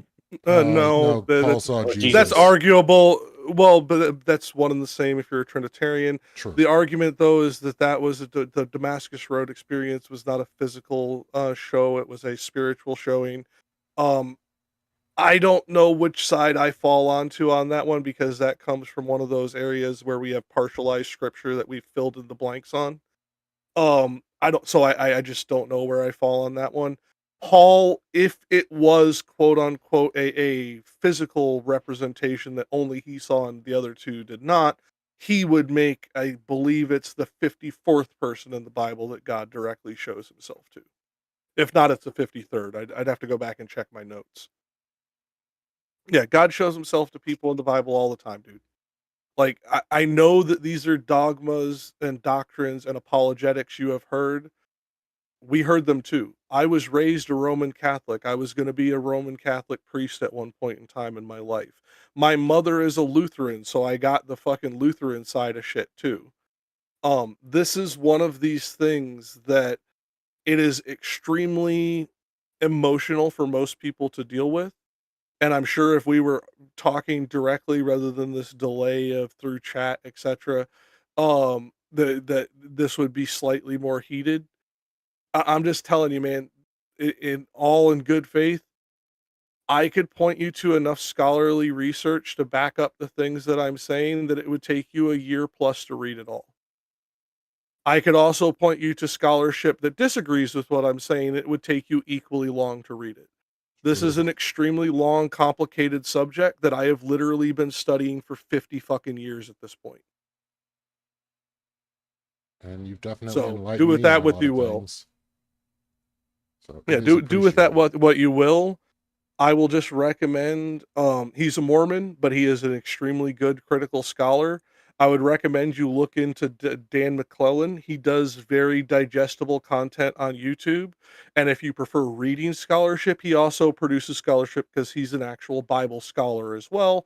So you can actually go and read his scholarship if you don't want to watch it. So you can go in and like understand the things that I'm talking about. You may not end up agreeing with me, but at least you'll understand that I'm not coming with a bunch of bullshit. You know what I mean? I'm not trying to be offensive, although I'm going to tell you the way I say these I things don't is going to listen to be very Mormons. offensive. That's He is a fair. Mormon, but he is a critical scholar. He actually is like well respected as a biblical scholar at whole. Like this is not I don't generally like Mormons either, but Dan is a very smart man and he doesn't put his Mormonism into his scholarship. But yeah, so I'm gonna go ahead and raid out into horseradish. And Molly, come back again. I would definitely appreciate it if you want to come on and have a discussion. You're more than welcome. But I do this every Wednesday, and then I debate other days. But I can pop on if the need arises. So feel free to hit me up. So raiding the horseradish.